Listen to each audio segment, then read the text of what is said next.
presentation somehow.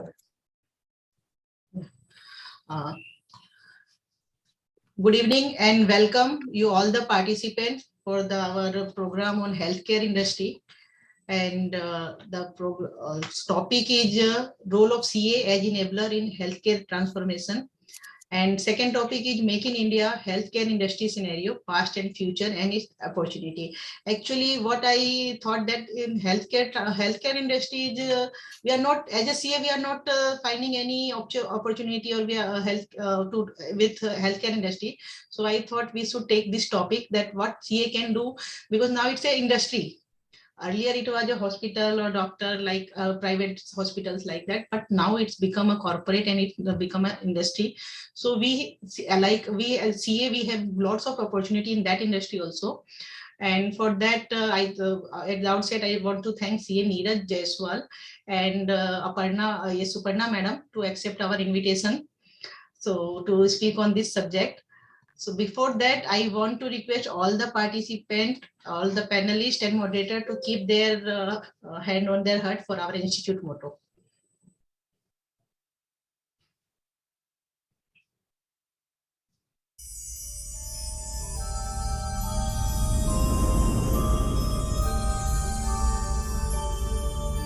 Yaesha supteshu jagrati Yaesha supteshu jagrati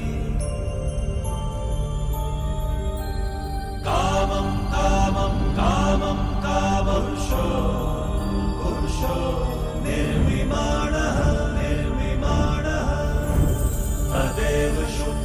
Tadeva shukrada brahma Tadeva mritamucchate Tasmin lokaha shataha Sarve tadunatyati kaschan Etadvaita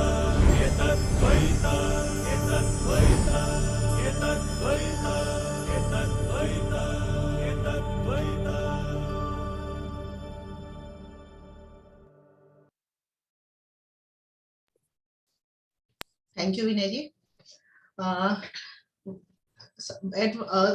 First, I want to request all the participants not to put their name and membership number in Q&A section or in chat box, because when you are registering in for the event, your membership number and name is noted. So please don't write there. And now I want to request our energetic chairman, who is behind me every time कि madam industry का कोई तो programme करो, CA की opportunity ढूंढनी है. So I want to request our chairman sir to brief us about the activities of WIRC and what our plans are, please. Thank you, Pinky madam. Good afternoon to all the participants. Let me first thank CA Pinky Kedia, Vice Chairman of the Members in Industry Committee at WIRC of ICI, for the excellent work that she is doing. Just last week, we had a program on banking industry. Today, we are doing this healthcare. Then we have planned food industry, food processing. And there are so many, and in each industry, there are so many opportunities. So I think really thank you, Pinky, for all the good work. Let me also thank the moderator for today's session, CA Dinesh Mittal ji. Dinesh ji, thank you very much for accepting our invitation. Thank you, sir. Let me also thank CA Neeraj Jayaswal, CFO for Medicover. Thank you, sir. Thank you for sparing your valuable time and deciding to share the knowledge with all the participants. And let me also welcome and thank Ms. Suparna Sengupta. So, madam, thank you. And it is really a pleasure to have one CFO, one CEO, and I'm sure both the perspective will get, like in terms of what does the CEO expect and how does the CFO also try to meet all the demands of the business across. The two topics that we are covering today, one is future, I would say, of healthcare. See, healthcare by itself, I'm sure Suparna madam is going to cover, is becoming so vast. The industry is becoming so big. It is now not about only the pharma or the drug companies, or it is not about only the hospitals. Now, with like, there were individual hospitals, there is of course like a Jaslok or a Leelavati, but then there are chain of hospitals as well now. Now we go and we do so many tests. So there are all of these as well. That is not enough. I think the whole of Mediclaim, when you are talking about, again, that is part of the healthcare.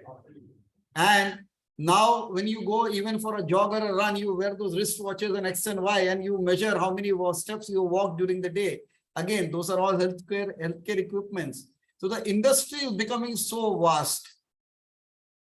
And if we really look at India, and if you Google and research, the number of beds that are required, or if a matured like or an advanced country has, we are nowhere near there. And which means, and at least in the rural part, it is really, really bad. And if there are people here from Rajasthan or from the interior of Gujarat or Kutch, many of them travel all the way to Ahmedabad, right, for treatments or for surgeries, etc. Which means that there is a lot more which is going to come. And when a lot more is going to come, everywhere there's going to be scope for work. From setting up an hospital or a company, pharma company, to getting funding from a venture capital fund to a PE fund, to getting it listed and getting private investors. And every stage, whether it is valuation, cash flow, fund flow, taxation, registration, statutory audit, or internal audit, or even building those policies and procedures in an organization. And now with the whole IT Security Act in the US also getting very, very strong, and with India coming up with the IT Security Act, I think the whole data security of the customers or the patients data, that is going to become much more critical again. And there is so much, because when we go and make an entry, a lot of our information, starting from the date of birth to the blood group to everything is available. But again, the health details are also available, like how vulnerable you are and etc. So I think so much is happening in this sector, and there is so much more which we can do.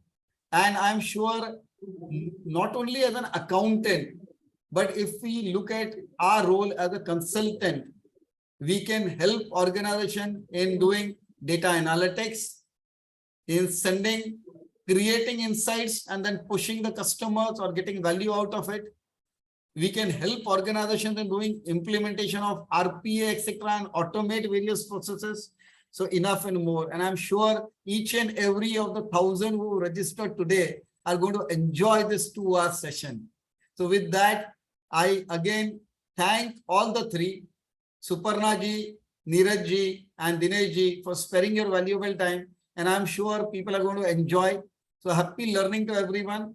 Thank you very much. And Pinky, over to you. Thank you. Thank you, sir, for always motivating us to do good work in the council. So thank you. So I don't want to take more time, and I request CA Julie sir to introduce our today's faculty and moderator. Julie, please. Thank you, Pinky ma'am. Good afternoon, everyone.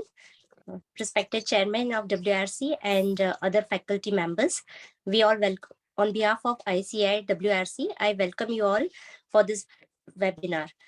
It is a great opportunity and an honor for me to introduce today's faculties. So let me start with Suparna ma'am today. As we all know, Suparna ma'am is she's a chief executive officer in IQ City Medical College Hospital. She's been qualified as a national law diploma. She's qualified as an MBA in 1998 from Indian Institute of Social Welfare and Business Management. She has also done her post-graduation diploma in medical laws and ethics in the year 2007-8. Being such a qualified person, she has started her career in 2006 from the reputed Mother and Child Care Hospital as a General Manager Admin, and she has now been a Chief Executive Officer with an over 25 years of experience in healthcare industry as a Chief Executive Officer and Business Development Manager in IQ Medical College Hospital. She has demonstrated her abilities in leading and motivating and developing a professional team. She has also has an organizational networking and coordination with excellent interpersonal skills. She has the consistency in delivering high growth revenue profits above the industry standards. She has also indulged in transforming the startup ventures into the leadership positions and turnaround of EBITDA negative units to positive units. She has also the ability to identification and negotiating and closing deals of forging new alliances and partnership. Which with such a wonderful skills and abilities, we welcome you, ma'am, here to give us a wonderful knowledge about this industry and enhance us with the varieties on these industries. So much, Welcome, Julie. ma'am. Thank you. Now, I would like to introduce CA Neeraj ji. He's a fellow member of ICAI over an experience of 25 years plus in healthcare industry. He's presently working with Medicover Group as a CFO, which is based in Hyderabad and as well as Delhi. He's taking care of 24 functional hospitals, 2 under construction units, and 13 fertility clinics, and 1 captive offshore IT facility. Sorry. Medicover has presence in 17 countries, including India. He has extensive knowledge about the practices and processes followed in the various hospitals situated in metro cities as well as tier 1 and 2 cities across India, which is mainly owned by the groups such as Imami Groups, RP Groups, and Medicover Groups. He has played pivotal roles in implementing HMS developed by mid-sized IT firms as well as of TCS, Wipro at hospitals. He has also played a pivotal role in achieving the efficiency through IT implementation interface of equipment with HMS, creation of financial and clinical dashboards for CXO and medical teams. Apart from his such a wonderful achievements, he has other qualification achievements, which includes he has done a diploma in cyber law from Indian Law Institute. He has served as a first person from healthcare industry and youngest member of insurance subcommittee of Bengal Chamber of Commerce in the year 2003. He has also done the representations of the hospital at the Association of Hospitals of Eastern India, and he's been a keen contributor to the development of SOPs for the quality processes of the hospital, such as ISO certification, NAB, and JCI. He's been an attractive speaker since so many years at various forums about the healthcare industry, its challenges, its solutions, and way forward. We all welcome you, CA sir, Neeraj sir, in this Thank you, webinar. Julie. I would also like to introduce CA Dinesh ji as a panel moderator. He's been helping this healthcare industry to retain and grow its wealth in terms of business supports, cost management, valuation, and consolidation of risk supports. He shares 11 years of experience in diagnostic hospitals and clinical trials. He holds strong control over data analytics and cost management. Being a CA, he has other qualifications such as FAFD and MBF. He has worked with the various companies such as Dr. Lal Pathlabs, Metropolis Healthcare, HCG Hospitals, and now he is providing services to dedicatedly to the healthcare industries. We welcome you, sir, Dinesh ji, for this webinar and enlighten. Thank you, madam. Thank you, sir. Over to you, Pinky ma'am. Thank you, Julie, for wonderful introduction of all the panelists and moderator. So first I want to request Neeraj to take the dais and to start their presentation, his presentation. Neeraj, over to you, Neeraj. Yeah, thank you, Pinky. And just a second, I again request all participants to not to write membership number and name in chat box. Only questions you can ask in chat, question and answer Q&A session. Please don't write your name and membership number in chat box or in Q&A. Please don't write.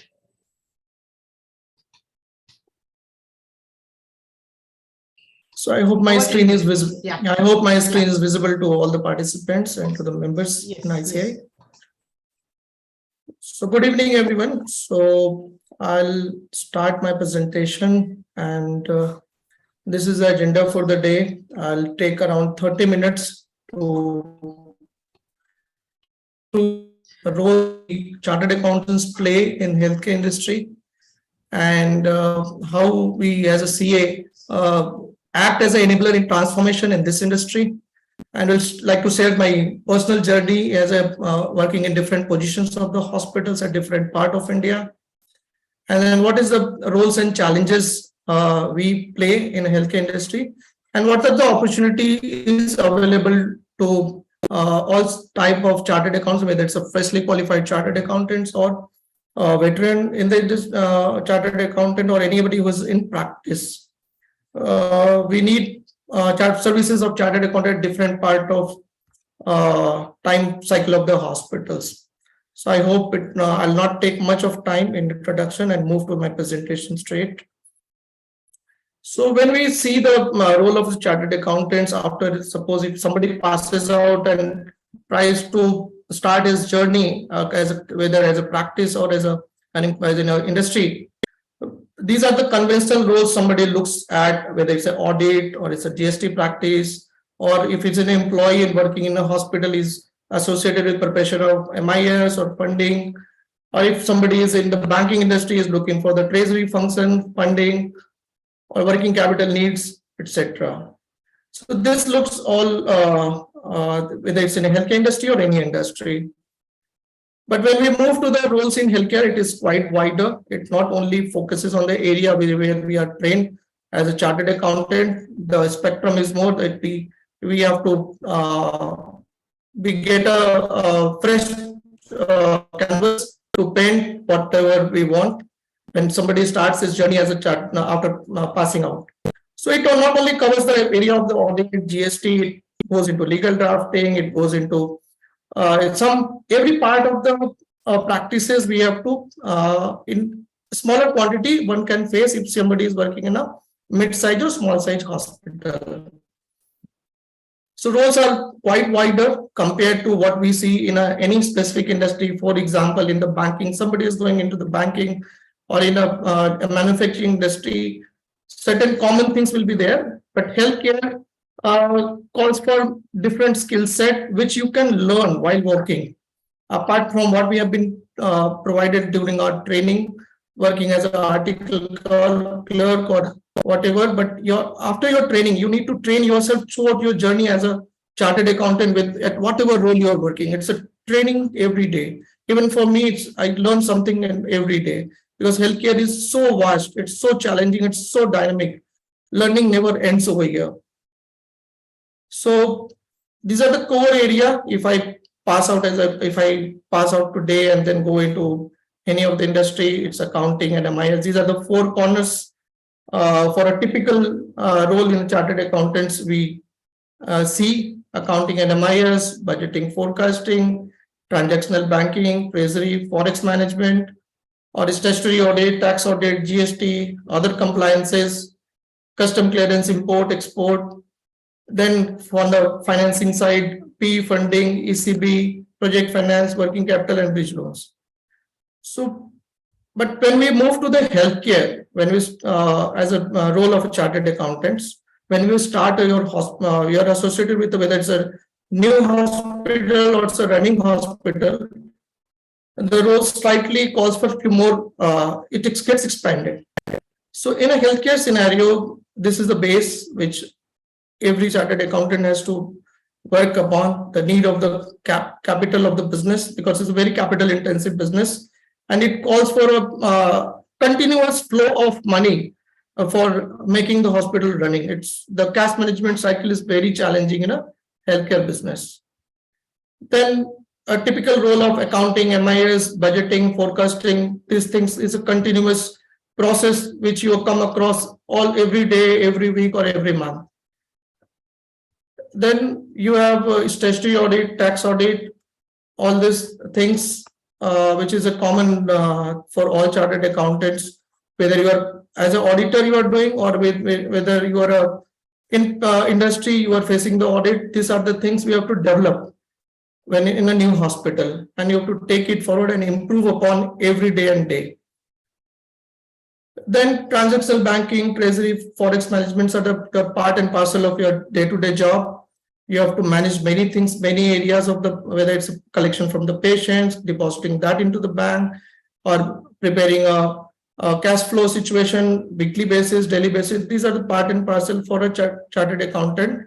As a manager accounts or senior manager accounts or DGM finance, whatever role it is, these things are there. You have to then put your brain on filing the GST return, taking GST input credit, or going for the assessment. These are the very common, it's common to all the industry. Hardly any differentiation from a healthcare industry perspective. But these are the roles which differentiate you as a chartered accountant from other industry. So as a chartered accountant, you need to be very, very strong in legal drafting, contract management, procurement planning, and then human resource management. It calls for, because your supply, your assembly line is human, all manpower. You have to manage all kind of manpower from the different level of doctors, paramedics, nurses, with a different kind of qualifications, experience, and you have to come across and manage them. Apart from the role of as a finance person, marketing and business development, one should have to learn it in a deep manner in a healthcare industry. Without that, you cannot survive, you cannot manage, you cannot steer the business, your business. So a deep understanding of the marketing and business development is essential for whatever role a chartered accountant play. Even for the person who is into the tax assessment, a tax head of a hospital has to understand the marketing and business development process of a hospital. It will be called during the assessment process. Whenever ITO disallows your marketing expenses, you have to explain the whole logic why this marketing amount which has been disallowed should be allowed. So learning is required on all the area. IT systems, one cannot ignore in any industry, but hospital industry, you have to be expert on it, because entire business runs on the IT platform. You have to understand the whole IT hardware, software, data privacy, which our chairman was harping upon. It is the whole thing comes on your lap. There will be a CIO, there will be an entire IT team, but you will be the fulcrum of the entire policy framework. You will be implementing the entire thing. You will be taking a call on what kind of server will be good for your business, what kind of architecture will be good for your business. These skills are available with the chartered accountants, and they play a very, very important role. Apart from that, which is an emerging field, ESG and sustainability, we are the doorkeeper for that. And hospital as a business, you'll be surprised to know the healthcare business is termed as a country, and for the pollution kind of carbon emissions which we emit as a healthcare industry globally, we will be the 4th largest nation as a carbon emitter. So that is a side job which is not visible at all when you enter a hospital premises. Nobody will be able to understand that this kind of carbon emissions we do because of the size of the hospital and the uses of the air conditioning systems and other things, and 24/7 working of the premises. So this is the area which is very emerging field, and we are the doorkeeper for that. So not only core knowledge of the account and tax will steer you through when you are chosen to work in a healthcare industry. This will be automatically you will learn. You will be forced to learn all these things. If you are lacking it, it's a good opportunity. You will be forced to learn all these things. If you already have this acumen, it's a icing on the cake. You can excel it on your career very, very well. So once you have completed this, it opens a door. And it brings you on the center stage of the organization. After working for, you say, 5 years, you will be at the center stage, you will be calling the shot, you will be taking all the decision, you will be providing all the support to the all section of the people, starting from the junior team to the board members. If you have all this, and these skills will automatically be learned by anybody if he's qualified as a chartered accountant. Then I move to the next topic, which is a healthcare, CS as a healthcare transformation enablers. Why, how, and when? So question of why and how, if we want to understand why and how, we have to understand what are the challenges faced in a healthcare by a CA. So as I said, healthcare is a very capital and labor intensive industry. Large healthcare projects may need longer gestation period with low IRR. Most of the funding is done by the government, spending is low, say pressure is on the entire private sector industry, and the projects require a lot of capex, which require, and the IRR quite, some projects have become unviable for many reasons. Hospital has a major exposure on forex rate. So even we are doing every transaction in rupee in any smaller nursing homes also, but indirectly we are exposed to foreign exchange variation in rates, because our equipments are mostly imported. The technology is imported, and technology keeps changing. And healthcare technology changes very, very fast as compared to other industry. If the USG machines, CT scan machines keeps changing, you have to upgrade the whole technology, and the life cycle of the equipment is quite less. Otherwise, it will become you will be lagging in the whole delivery mechanism. Another challenge as a chartered accountant, we say patient prefer paying in cash. Then there is a limit of 2 lakh in transaction. We see patient coming from very far off, carrying cash, and the treatment cost is so high, it covers around 4 lakh or 5 lakh rupees if somebody is staying in a very critical condition. Then patient is on a critical condition, patient's relative is only holding cash and coming from very far off and not willing to, and they do not have the means to pay at that point of time through credit card or something. It becomes really challenging for us to how to manage those situations. So life becomes very difficult for a chartered accountant, and you will be managing at least once in a day or at least once in a week, even for a small size hospitals. On the account payable side, everybody wants cash, whether it's your employee, whether it's a vendor, or whether it's a doctor, everybody wants payment instantly in cash, because we have to deal with the most valuable thing, precious thing in the earth, which is a human life. And people try to take advantage of that and say, unless you pay cash, we'll not be able to deliver the goods because it's very essential and it's very, very, very urgent. So we have seen during the COVID time, a lot of pressure was there to pay on cash. And even fortunately, the digital transaction came into around that time, and then it was really a good period where we were able to transfer everything. We were able to avoid the payment in cash, but again, it is back. Another problem with our country is that we have a very low insurance penetration, but it is catching up, because most of the, we are having a more penetration on insurance or Mediclaim, the more and more credit patient will be there, and people will be not bothering about how to pay cash. Input credit is not available for GST. It's another problem. We are an exempt industry. We have to follow everything. You have to file return, everything, but you are not able to claim the benefit. Import duties are higher for capital equipment. Some of the equipments, it is very, very higher. Those are probably we have to, which next topic which Suparna will be taking care is make in India. If we have a infrastructure of manufacturing in India, this problem can be solved. The biggest problem which we face as a healthcare service provider is that nothing standard, though we call it a healthcare industry, but nothing is standardized. The barcode, for example, the barcode manufactured for the manufacturing of drugs and medicines, they are different barcode, and we cannot read from all the suppliers. There should be uniform policy for creation of barcode for all the medicine strips. So it will be easier for us to read it through barcode and then enable it. When you go for the implementation of HMS or hospital management system, you have to incorporate all kind of barcode reading standards into your system. That makes the system very heavy, and the chances of error remains. So that increases the cost of implementation, that increases the cost of database in the system, and all those things results into unnecessary cost escalation. So if there is a policy in India for barcode standards for all manufacturing units, it will be better. Hospital management softwares are not standardized because hospital processes are not standardized across the India. Disease codes are not standardized. We don't follow disease codes. If you take the example of the US, they have implemented a disease code, and now they are moving to disease code standard 11, meaning that there are 10 more these standards which they have now moved from 10 to 11. So it has a very vast ICD, they call it ICD codes. So ICD code 11 is very vast, bigger, and it covers more diseases. Whereas in India, we are not into the ICD 10 standard even.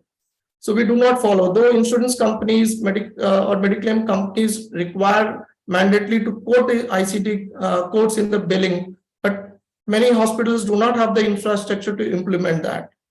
If we can, Government of India or some or institute of whether our institute or other institute can work on it and classify the diseases which are prevalent in India, not in other part of globe, will be better, and then we can adopt those standards, and then our billing process will be very standard, and we can insurance claim settlement procedure will be very fast due to that.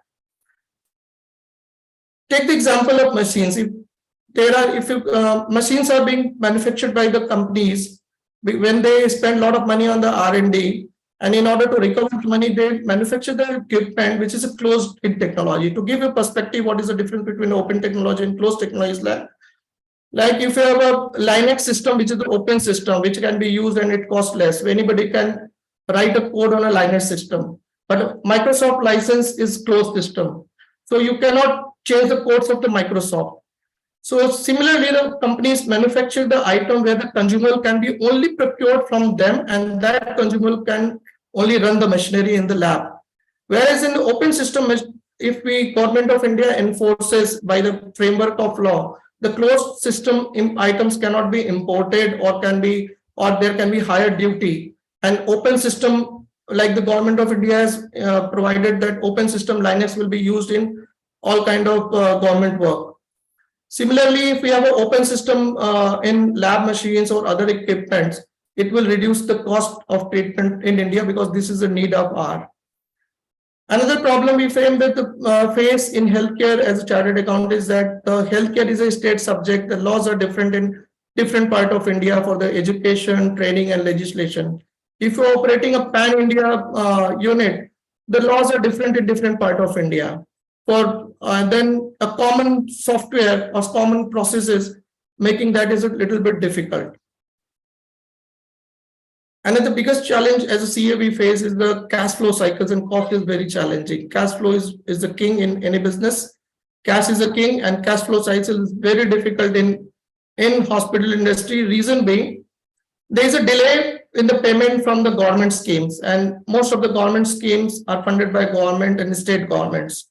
And whenever you go to for the recovery of the money, and you have to face the red tapeism, it's a bureaucracy, and a lot of problems were there. In the COVID time, the finance minister herself has to tell that she will take necessary action if the payments to the hospitals are not delayed, if not paid on time.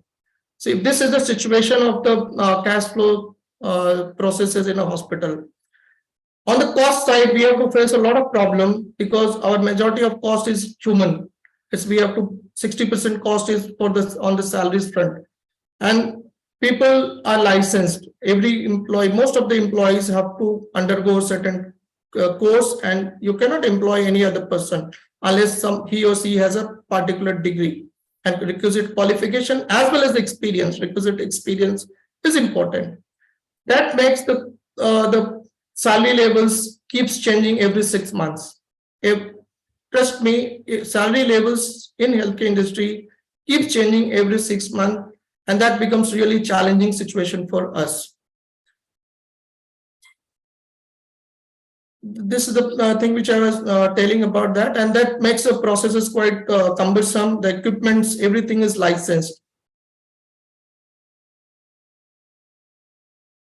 Now, areas where we as a CA can help as enabler, and why CAs. So there are certain inherent qualities which we CAs after our training come.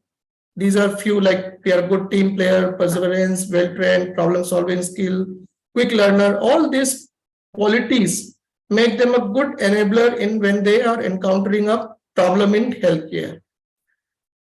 Now, I'll delve upon how CAs can solve this problem in healthcare. So CAs have the inherent quality of the understanding the whole technology before going for the implementation. They can cut through the whole processes and understand what exactly is essential. So I'll give you example, 2-3 example which helped our organization where I was working and understanding of technology. Like we had acquired a hospital in recent past where the earlier management has installed equipment of cancer treatment equipment, but they missed the software part of that equipment. Due to software part, while ordering, they have not put an emphasis on the software on the linear escalator system, which provides radiation treatment to the patient. Due to absence of an adequate version of the software, you can to make you understand, you can say Windows 10 and Windows 7. So they have invested in the Windows 7, and where is the machine requires Windows 11. The difference was causing a doctor to plan the entire treatment. The planning of the radiation was taking more than 70 minutes, 70 to 90 minutes. Sometimes it was going into 1.5 hours based on the images available for the treatment. Then we looked into it, and then we realized that the software was, since we have acquired the hospital, we looked into all the equipment, what is missing component in the jigsaw puzzle. We realized the software is missing, and we ordered for the software upgradation, which was not a very high cost item, slightly higher compared to the earlier management, but not for us. After that, the whole treatment planning has come down to 12 to 15 minutes, meaning that we are now have a bandwidth of treating more patients. So my entire IRR, everything has improved. My throughput, my EBITDA, everything has improved by just looking at one component of the technology. Similarly, when the Wi-Fi technology has come in India in the monitor, so I was the only person as a CFO asking for additional cost while purchasing. So my CEO said, CFO is supposed to reduce cost, and you are the CFO who's increasing the cost of the capex. I said, no, we should invest into it, though it might require some point of time. A wireless technology for monitor is important in near future. Then he asked me to prepare a note why I want it. So I prepared a note and put up points why I want it, and a wireless technology. And basis that he approved it. And we then negotiated with the vendor. I said, board has not approved, give me some leeway, and I want to showcase it because this has been implemented first time in India, and it will be a showcase product for you when you are showing to others. And they obliged. By that, we invested into those technology, and trust me, in an event of a small fire, we moved the patients to a floor below, and the monitors were put on the floor below. Since it was on a wire, it took not more than a minute to reconfigure it, and the whole ICU was moved in to a floor below, where since there was a minor fire, we never wanted to take a chance. We stopped the whole flow and moved into a night at 12:30 with untrained staff on the floor below, and there was no impact. Otherwise, we could have avoided a fire, but treating another 40 patients in a floor below could have been a little bit of problem with the wiring inside the wall. And arranging a wire it will take time. Probably we have to discharge all 40 patients at 12:30 in midnight to nearby hospital, which was next to impossible task because it was away from the city. So understanding of technology really plays an important role. And we as a chartered accountants, when we are on the negotiation table, we can understand how we can save money or how we can increase the cost, but there will be certain advantage in a real crisis situation. As a chartered accountants, we always play a very, very important role in the perfect supply chain processes and stock level, because a single strip of medicine not available can create a problem in treatment. You may not lose a patient, but it might complicate the whole process. Some of the items which I have kept in stock, when I analyze the data, was used in the 37th month after the procurement. And that's why those medicines have a longer shelf life. And with a simple data analysis, everybody will say, no, it has not been used. If you are using for last 6 months average, you will eliminate those medicine, you will never procure. But a deep understanding of the why it is needed and deep understanding on the medical side of the problem after consulting the doctor, and will help you to retain a single strip of item, which can be very essential. What we see in a factory, when there is a breakdown, you carry certain stuff along with the machines, which may be used after 4 or 5 years when machine is breakdown. But the disadvantage in the healthcare is that in the manufacturing industry, your supplier will provide you those items as a part and parcel of the procurement process for the machinery or in an entire assembly line. But we in a healthcare, we have to keep those stock, because those medicines are not supplied by the vendor who is supplying machinery to you. Medicine and all the consumables you have to buy from somewhere else, and your data analysis will say it is not required in last 1 month, don't keep it. So our deep understanding of the process as a chartered accountant sometimes helps the management to keep a perfect stock. Contract management during project or operational phase. A contract management skill, negotiation skill really helps the healthcare business in reducing the project cost or in the operational phase. I'll give an example. People do not invest in the electrical panels, etc., without understanding the expansion of the hospital in the near future. So they try to cut all the corners and don't invest on the electrical system. However, it is next to impossible when you are expanding. A 2-day shutdown is next to impossible in a hospital. A 2-hour shutdown is next to impossible. Even if you shut down for 20 minutes, you will lose patients. Even your generator backup, when you are expanding your panels, etc., your generator will not work. During the project phase, if we can look at the data and with the whole planning that after 5 years or 10 years, what will be my capacity, we can invest those things in advance. And at that point of time, when you have reached that 3 layers level for expansion of 5-year level, you'll not lose 7 days of shutdown or 2 days of shutdown or 3 days of shutdown or shifting the patient to other area. Or in case of emergency, if panels have failed, you have a switchover, but that also have failed due to some reason, you are safeguarded. So those kind of planning we chartered accountants provide to the management when we prepare the detailed project report. During the operational phase, like another example I'll give, when we were building the hospital for 2 floors and we had a plan to build up to 7 floors, the lift vendor has provided only the lift for the cost. When I looked into it, I said, no, I want the rope up to the 7th floor, because that will call for a stoppage of the work and there will be additional cost. So let's buy the total rope for the 7th floors, and then we can, when we are extending the buildings, it can be extended in a phased manner in 2 more phases up to 5th floor and 7th floor. And during the second phase of first and second phase of operations of expansion, we have never faced any issue with the lift, because lift is very, very important aspect of a hospital. Imagine how many you go to patients with lift, nobody, and you have a patient who cannot walk. This is very essential. We, as a chartered accountants, we work on assisting to create an environment for strict compliance. We are the doorkeeper and SOP.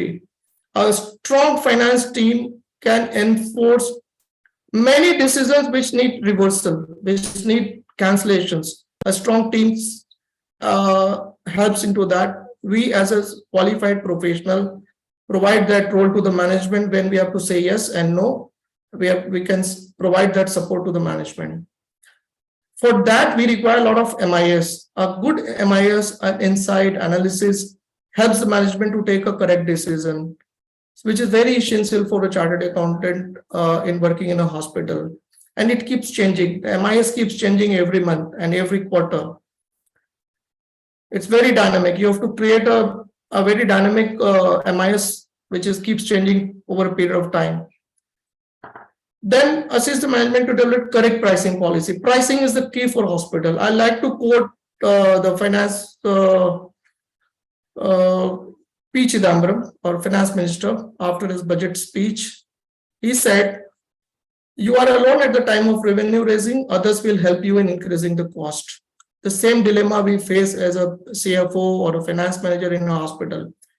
Everybody will say no whenever you are proposing a pricing increase. We have a contract where prices are frozen for 2 years, 3 years, whereas our cost keeps changing every month, every 6 months. Manpower cost every 6 months, your import cost based on the dollars or euro, and your other cost will keep changing. Electricity, everything things will move up, and your prices you are supposed to pass on the. So what is a solution?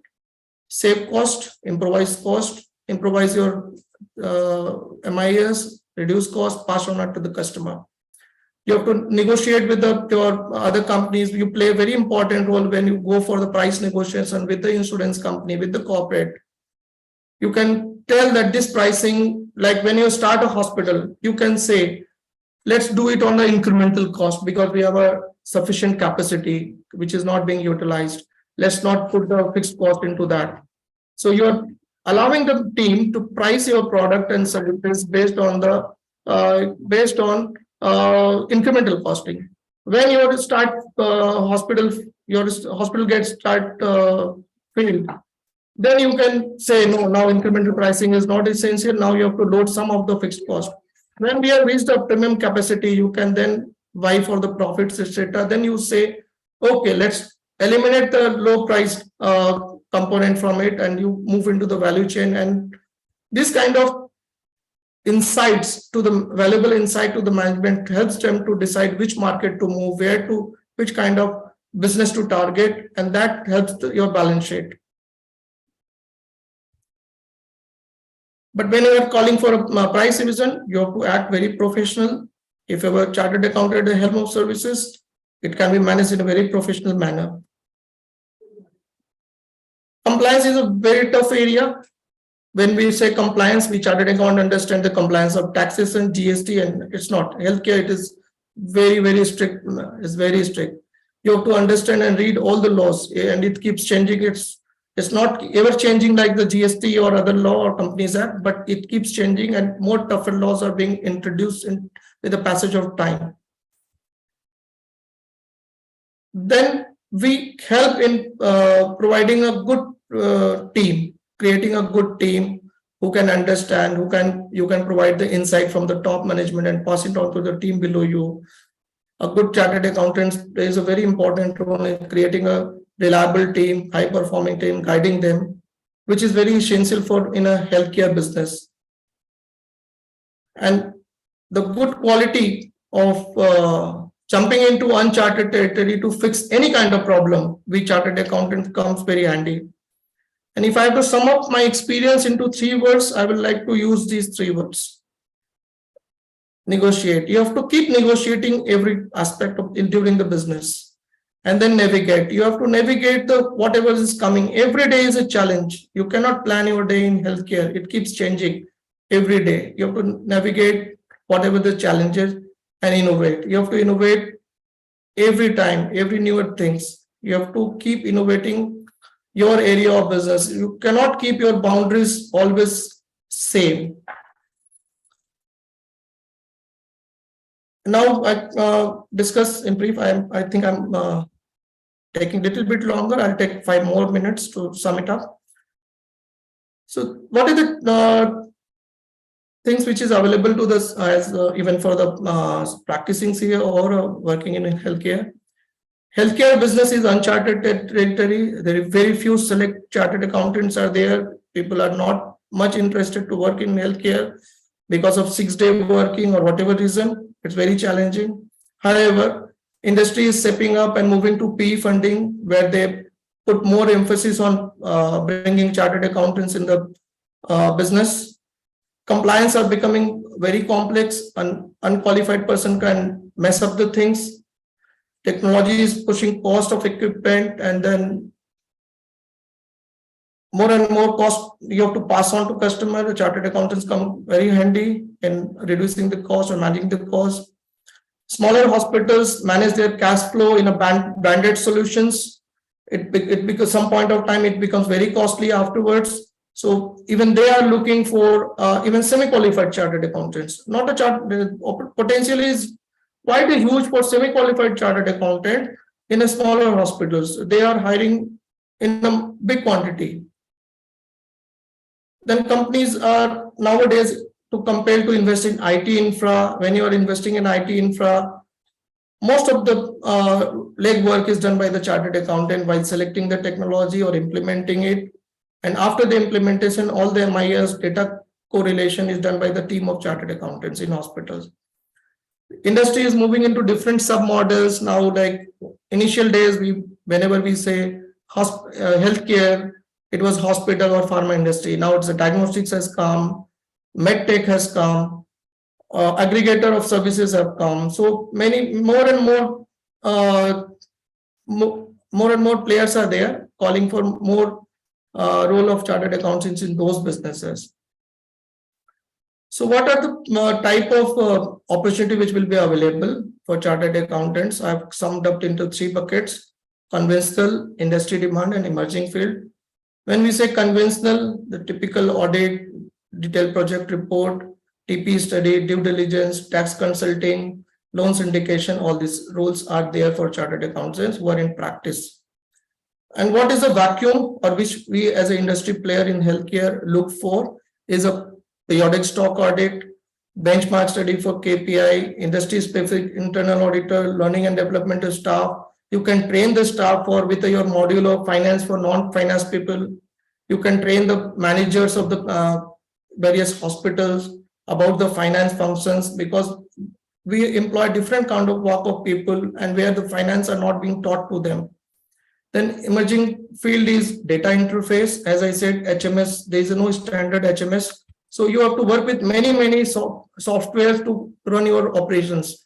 And what data has to talk. So data interface call for this specialized skill of checking the data from this database to that database when they flow each other. And then you can hire a services of chartered accountant when you're implementing HMS. It will be advisable to hire services of a chartered accountant for when you are implementing your HMS. And I've used it in past and it is really worthwhile. Data protection compliance, which our chairman was telling, that data protection compliance is very tough and it is coming in India. And ESG and sustainability, which I harped upon, it's a very emerging field.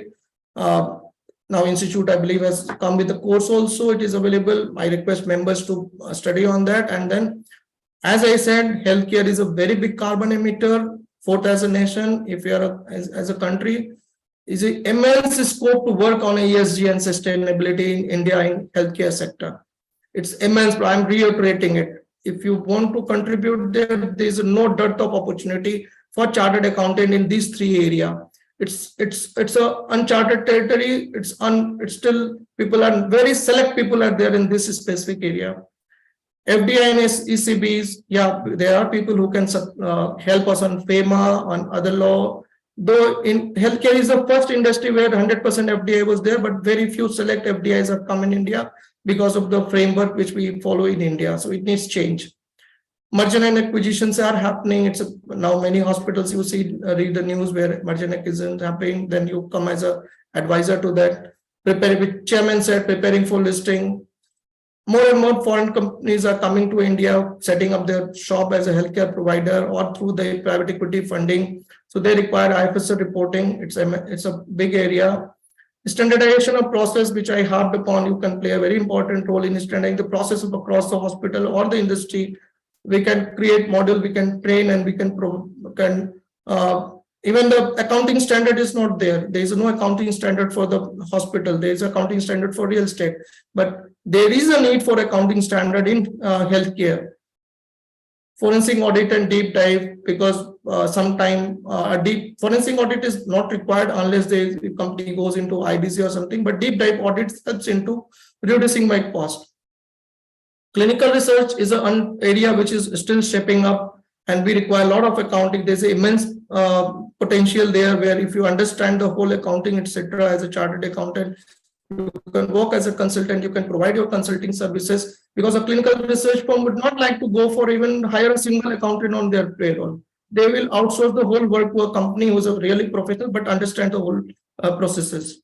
Outsourcing of accounting division for healthcare startup, because healthcare startup can't hire a semi-qualified chartered accountant or fully qualified chartered accountant. It's a good area where, as a practitioner, you can provide your support for a limited basis on a retainership basis. So that's it for today. Thanks a lot. Thanks for listening.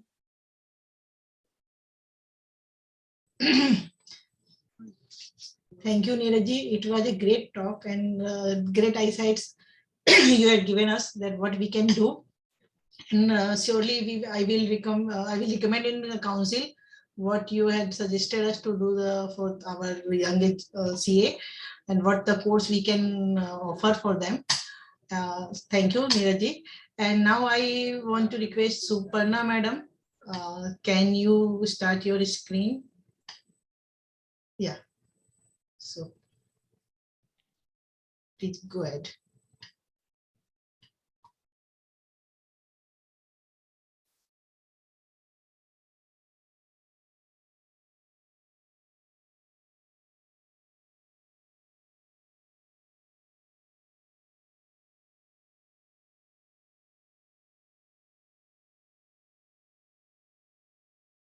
Hi everyone, a very good evening.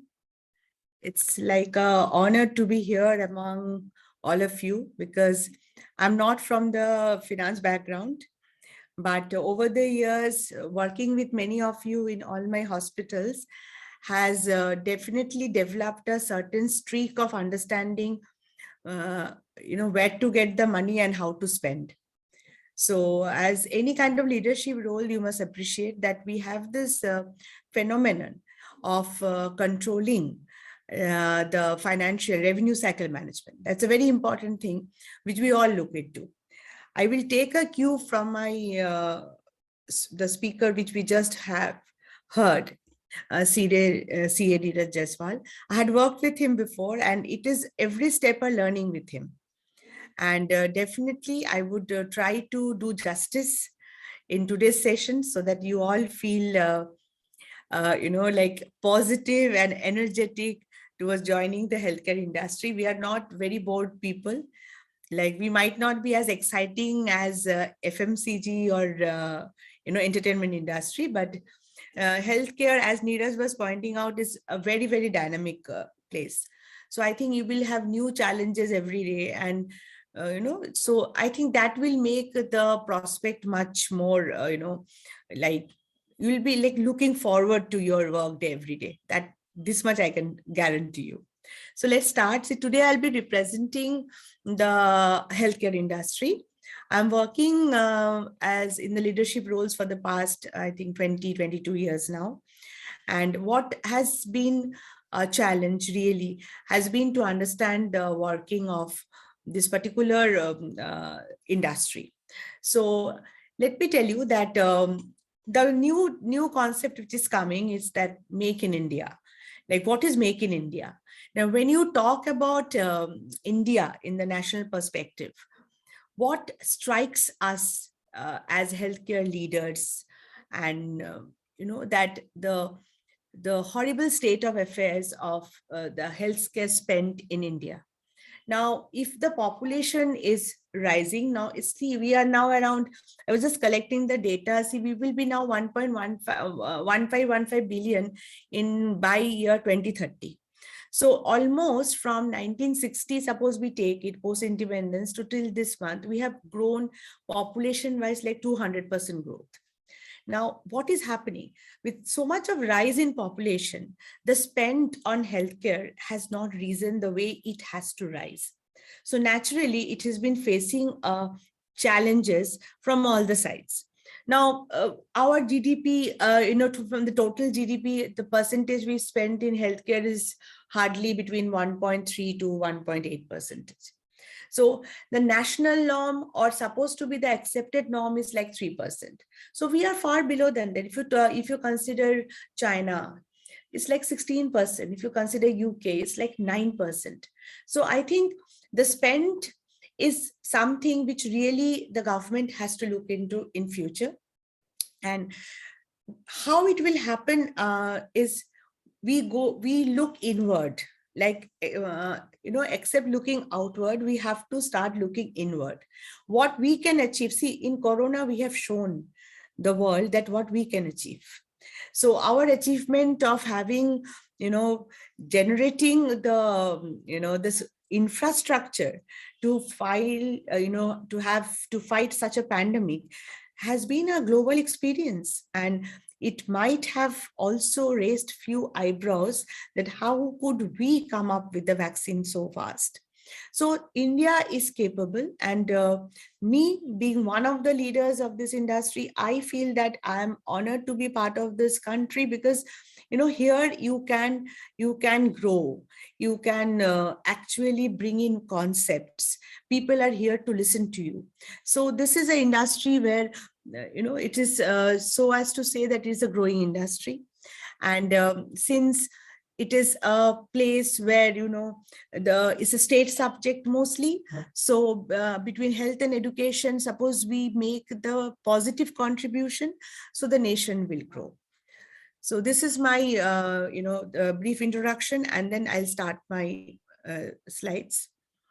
So India has been, in the terms of revenue and employment, India has been showing its all-time high. Now, Indian healthcare sector, as you know, is not only hospitals. We say ki, like healthcare means, big private hospitals. No, healthcare is not only hospital, it is all the stakeholders of the industry, like the devices company, the pharma company, the health insurance company, the research companies, the medical tourism, the medical equipment, the quality, everything is a vast industry. So healthcare does not stop or stop with a hospital or a medical college. It is far way beyond than that. So it has been growing since, and it's exponential growth, and it's growing at the rate of 22% since 2016. So you will understand. See, Mr. Modi, our Prime Minister, has declared, just 2-3 years back, that every state should have one AIMS. Why so? Because not only to increase the medical seats of the country, but also to increase the infrastructure. What we face is mainly the infrastructural problem in healthcare. So we talk about having big hospitals, but we really do not know what the hospitals should be like. Only having 500, 700, 1200 beds does not make it a hospital until and unless it is technologically well equipped. It is not a good hospital. So now we have to see what is a good hospital. So since we are into this today, I would take a little bit of time to explain to you. See, I have worked in small size hospital, medium size hospital, and now I'm working in a very, very large size hospital. I'm working in a medical college which has around 1200 beds.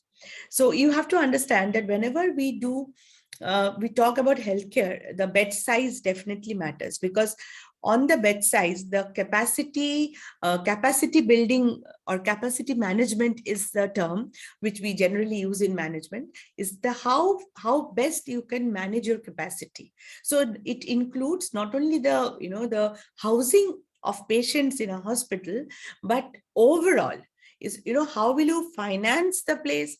How will you take the manpowers, how well you can equip the place, and how you can optimize your resources. So we say ki what is capacity management? It is man, material, cost, and finance.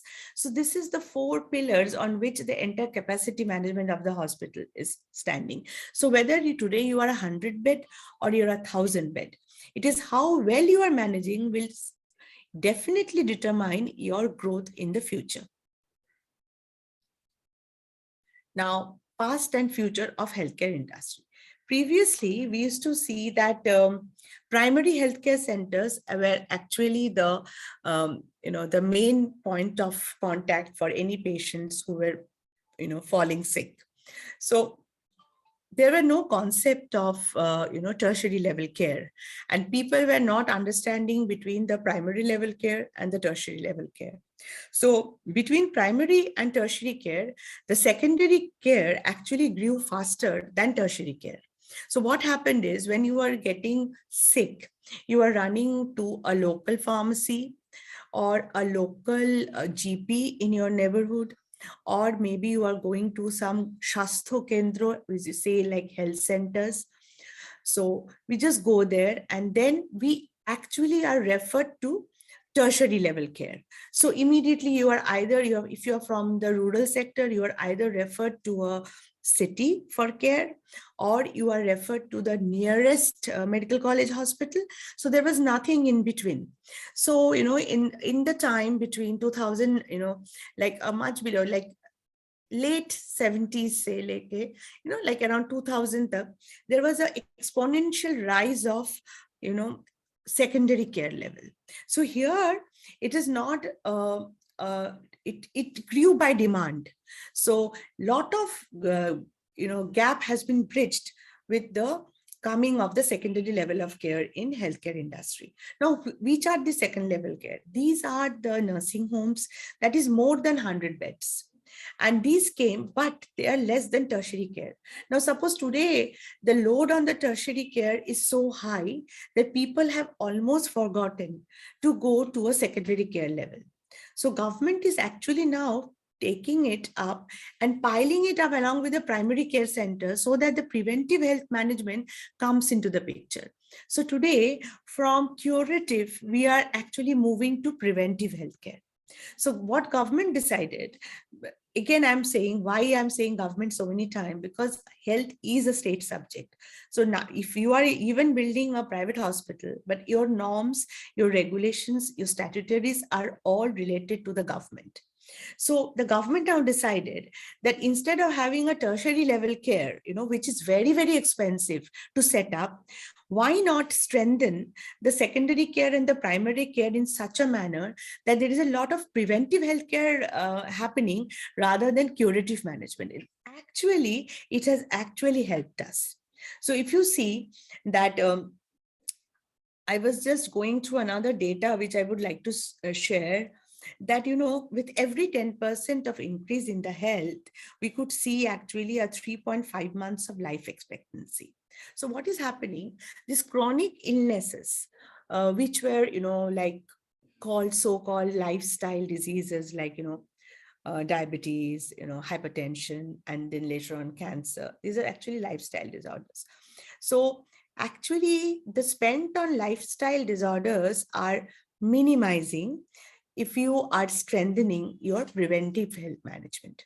So the future of healthcare stems down from that preventive health management, not curative, but preventive. So the industry actually is now focusing more on the preventive management.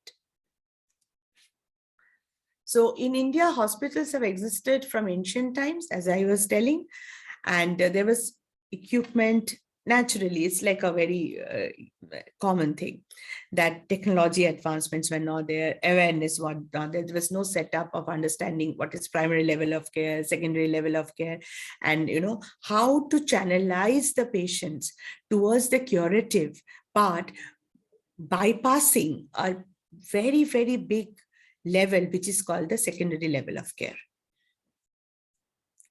Now, India has now been one of the leading in healthcare facility. Why do we say that? Because here we are actually in India. I have attended so many conferences, so many places. The three mottos which everyone you can see also speaking, I think you have heard, I don't have anything to say. It's 3A of healthcare, that is affordability, accessibility, and availability. So these are the three pillars on which the entire industry is now standing. Why affordability? Because if you can see that out-of-pocket expenses, which were at one point of time, I'm talking to around the period of 2004 onwards till 2010, the out-of-pocket expenses of people on healthcare was close to around 48%. Okay, on the total healthcare spend. Now it has come down to 22%. Why? Because more and more government, as Neeraj was also mentioning, more and more government schemes have come in benefiting the people. Because this, if you see Ayushman Bharat, If you see, I am from West Bengal, so I'll talk about Shastha Shakti. Now, before Ayushman Bharat, just go back, just pick your brains a little and go back and find in 2007-8, we were actually talking about RSBY. Okay, and these kind of schemes came and for prolonged time, it sustained. It sustained. Why? Because to offload the government setups. Because if you see AIMS, you don't know where the queue has started, where the queue has ended. Thousand and thousand of people are thronging, to the OPDs. If you go to CMC, if you go to Pune, if you go to FMC Pune, these big hospitals, and also all the government colleges, medical colleges are burdened. They can't see patients anymore. They can't. They have to refuse. Patients are kept on waiting. No emergency management was happening.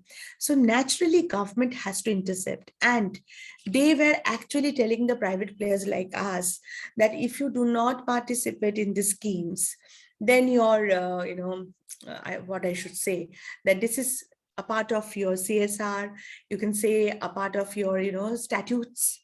So at one point of time, even your CE license was dependent if you are not following government statutes. So it is something like that. So why do you think so? It happened because they were actually trying to offload the government setups because they were not equipped infrastructurally, they were not sound, technologically, they are not advanced.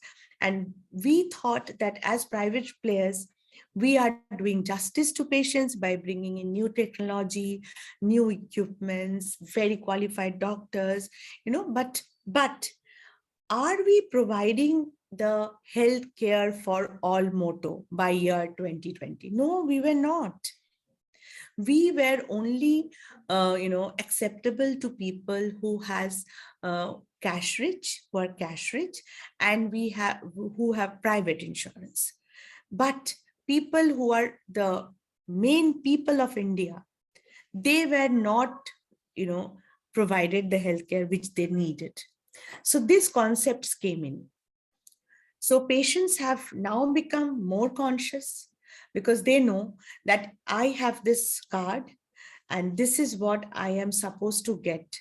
And health is my right. So this is what has happened. So these are the future of the industry. Now, whether we are subsidized, we are non-subsidized, we are a private player, we are a government setup, we are a medical college, we are a non-medical college, but all of us is growing and moving towards technology. Now, let me take an example of this COVID situation. Now, what happened? Now, everybody was like dealing with the thing called shortage of oxygen. Now, why did it happen? Then you must be saying that as healthcare players or leaders or etc., you're talking in conferences, going to different countries, visiting, and you never knew that, how a person can die for the dearth of oxygen, how it is possible. See the death rates in UK, see the death rate in far developing countries, developed countries, first world countries. What's happening? People have died because of oxygen. Now, if you really ask me that, so what was your technology doing? Was there any future plan? Or are you there on a knee-jerk reactions and you just immediately came up with something called a PSA? Now, this PSA, the oxygen generation plant, where that you put a plant and there is the machine which generates the oxygen, taking it directly from the atmosphere. So what happens now? What is happening in all hospitals? If you go, you see a gas bank or you see a LMO plant, like a very, very big cylinder of 9 kL, 6 kL, 6 kL, 9 kL, 10 kL, big liquid oxygen plants. And those are being filled up by, BOC or Linde or someone, every 2 days, 3 days. And the oxygen is supplied to patients in, by the gas line. Everybody knows it. So it's like a yellow line, which you go around in the hospital. You can see all the beds are having yellow lines, those are oxygen lines. Now, we are actually purchasing oxygen. It's as clear as that, because we have never knew that oxygen can be produced like this, and which is unlimited, which is the purity is 98% to 99%. We never knew that. So now suddenly there is a jerk in the thing, and in 7 days this plant was made by some engineer, scientists, etc., and it started producing oxygen. And now, being a medical college, I'm saying, if I do not have that PSA plant installed in my medical college hospital, my license is at stake. So it is one of the statutory to have a PSA plant in your premises according to your bed capacity, so that you can get your license. So this is how things are happening. So we are moving to technology, sometimes by demand, sometimes by compulsion. So now it looks like there will be no shortage of oxygen ever. I really don't know, but yes, you are in a much, much better position where you are not dependent on some external source to produce your oxygen. And now suppose that plant breaks down, or, like some calamity happens, or, there's an earthquake, this plant vanishes, the oxygen supply will be not there. But then you have your old system there. So every hospital, medical college setup is now running 2 setups of oxygen. One is the PSA, natural source of oxygen, and the one which used to all the time have the manifolds and the gas banks and the, LMO plants. So this is how technology happens. And see, and also, if you can remember that Arogya Setu app, now, so many people from the urban sector, the rural sector, to whichever the remotest village of India has adopted that. Everybody is going through that app. People have become tech savvy. The amount of TikTok users we have is uncomparable. And if you can see that those TikTok users were the first to start the Arogya Setu, to do the Arogya Setu or get themselves vaccinated. Because of this thing, that they had been using technology for these kind of things, so high was the rate. They could adopt the technology of COVID vaccination online, booking their slot, going to the nearest, health center, taking their vaccine, or, going anywhere, carrying their vaccination certificate, or, going to the Arogya Setu app to understand, whether they're in a risk zone, non-risk zone. So you can see how a technology, how a smartphone has changed the life of people, and how we could reach to such a humongous population just with a small technology. So this is what is done. So in healthcare also, this revolution has come, and I believe that it has come for good, because definitely that going to some hospital, standing in a big queue, waiting for a doctor, rather than, why not I teleconsult? Now my friend is there in Delhi. He has made a kiosk where you can actually, he's taking the kiosk to local train stations, to post offices, to banks, where, you can just keep the kiosk standing. The kiosk will measure your BP, your heart rate, your sugar, and even your urine. So there is a pot to keep your urine. There is a, thing to give your blood. So immediately your blood sugar will be calculated. Immediately from the urine, your sugar will be calculated. Your pressure will be checked. Your your heart rate will be monitored. And from the kiosk, like the way you get a slip out of your ATM counter, you'll get a slip showing that these are your vital parameters. And you are asked to consult a diabetologist if your sugar is high, or you are asked to consult a cardiologist or a physician if your pressure is not a little normal. So these kind of health kiosks are coming everywhere. People are having ATM disposal of pharmacy medicines in stations everywhere. Apollo has already started.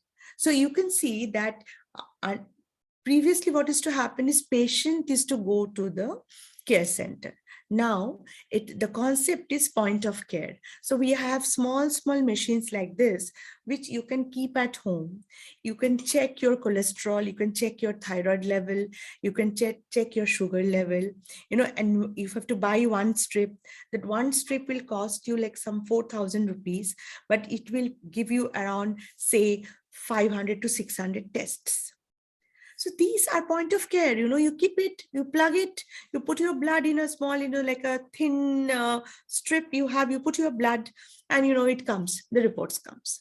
So this is where the technology has gone. So people have gone, again, I'm reiterating, it is called from curative management to preventive management.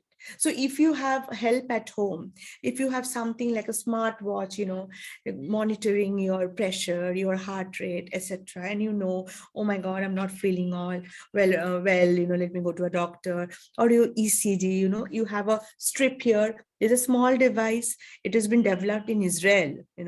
They are now in market, and you put it in the patient, like an arm.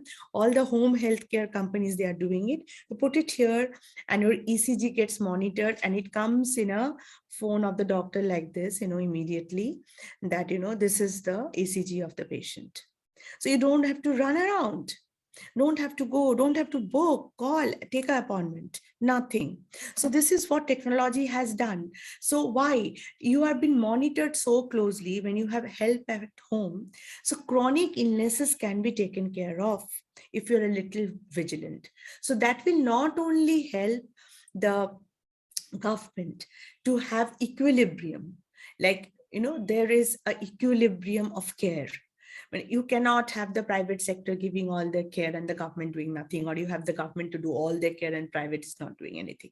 Now, all the state schemes, whatever is running, CGHs, ECHs, West Bengal Health Scheme, then we have the Shastro Shati, we have this Ayushman Bharat, everything you are doing. See, it's all for the benefit of the people, no doubt. But it has to be equally accessible and available. Not only affordability will speak, it has to be accessible. If a patient reaches to a hospital with that card, he has to have that access. The particular treatment has to be available. The particular doctor has to be available. So affordability is not the end. After that, there is availability and accessibility. So all the new technologies which I've given in my slides, like I was just talking about telemedicine, teleconsult, point of care. Rest of that is robotics. How robotics is work. It's like a doctor. The robot is behaving like a doctor. It is precision surgeries. Now, suppose previously with a brain surgery, you are supposed to stay for 5 days, 6 days in a hospital. With the robotic, the precision is such. But though it is, man operated, but the accuracy is such that, you are getting discharged from the hospital in less than 3 days, or, less than 4 days. So it not only gives the government reduction of cost, the cost incurred per patient, because those are all the schemes of the government has a value, like, you are like a package. And so the most cost-effective things, if you're on that, this early release means early recovery. Early recovery means less medicine, less hospital stay, less, your infection rate. So they say that more you stay in a hospital, though there are a lot of hospital-acquired infections. So the more you stay in a hospital, you might tend to get the hospital-acquired infection. Your stay will increase, your cost will increase, your cost of medicine will increase, cost of comorbidities will increase. So these kind of things can be taken care of by technology. Now, telemedicine, I have already spoken a lot, so I'll just skip this slide. So this is robotics, which I was just explaining to you, and how it is helping us, and how robots are now the new surgeons. Now, nanotechnology. Nanotechnology is something, it is basically used for big tumors, where, you have this thing directly, target to work on the target tumors. So you don't have to go on the sub-level, you can have on the direct level. Then laboratories. Here it's like, it's not a subject, I cannot go on elaborating on that, but it's something that, we all know that now if you do a blood test, previously when we are young, if you all remember, some of you are much more younger than me. So, like today, suppose you give a blood test, you just give your blood, and by the time you are out of the clinic or the hospital, they say that, ma'am, please click the link below, your report is ready. So it has become so fast. Now we are supposed to give blood sugar levels, cholesterols, then your serology reports in less than 45 minutes. So this is what the TAT has become for most of the investigations. And how is it possible? If you are doing cholesterol and blood sugar at home, I think this is also possible. So a lot of new technologies has come, which is helping us. So what happens is your turnaround time is less. So more modern technology, so use of more manpower is not needed. You don't need, like, in previously we used to have, technology where you need a technician to interface, then another technician to take it, then you have to see it under the microscope, then take it to the slide. Now everything is automatic. Now you just put it in a big tray, you put like 30 samples together, and you just, give your codes, and you know that in 15 minutes your entire biochemistry panel is done. And then you have to have trained manpower, DMLT technicians with a lot of years of experience to understand whether you are in the normal value, or you are within the normal range, or you are not within the normal range. Now what has happened is the machine itself gives you a reading that if you're using my machine, this should be your normal range, and you are out of your normal range. So there's hardly any work left. Now, this is what is the artificial intelligence, how it is working, and how artificial intelligence is now helping us. If we just go a little bit, back, and we can see that we like for your gallbladder, you need to have a specialist, which are called, like, these are called specialist laparoscopic surgeon. So if you have a gynecological problem, you have specialized gynae laparoscopic surgeon. Now then has come, segment wise. Now we have breast surgeons, we have hand surgeons, we have spine surgeons, we have brain surgeons. So we are going more and more into subspecialty. Similarly, for the role of this artificial intelligence, this subspecialist has gained a lot of insights on that. Why? Because they know that these are the ways I can approach the problem. So if a person is only dealing with, say, only brain, then the person only deals with brain. The person is dealing with spine, they are both neurosurgeons, but these are the subspecialties. So people are now focusing more on that. So how it is, AI in healthcare is now going into that kind of a setup where, easy detection has become. So the AI is guiding you accurately to your pathway. So people have said, let me do what I do best, or let me do what I do sabse acha. I might be a good neurosurgeon. Yes, I can do both spine and I can do both brain, but I am willing to be known as a brain surgeon. Like, in heart, if you all know that in heart, there is a cardiac surgeon, and there is also called a term as cardiothoracic and vascular surgeon. The cardiothoracic and vascular person does not always do an open heart surgery. They do mostly on the vascular side. They work on the vessels. So there's a difference in subsectors.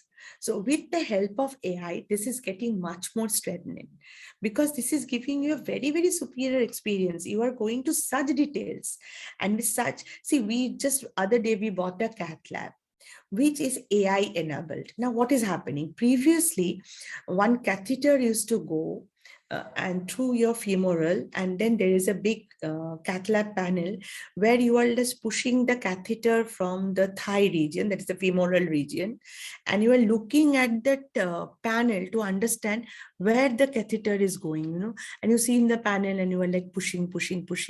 Now what is happening? If it is AI enabled, it immediately gives you that you turn right, then you turn left. So you don't have to like understand, estimate. So that time is less. With that machine, my per cycle of angios have increased. Previously, in one cath lab, in one day, I can do around, say, 20 procedures. Okay. Now, with less radiation on the cardiologist, I can do 30 procedures. So it is giving me a leverage, giving me a high return on my investment. That is, my ROI is faster. So what is happening? My surgeons are happy because it is giving them less radiation, less time they're spending on the machine. So this is what a AI helps.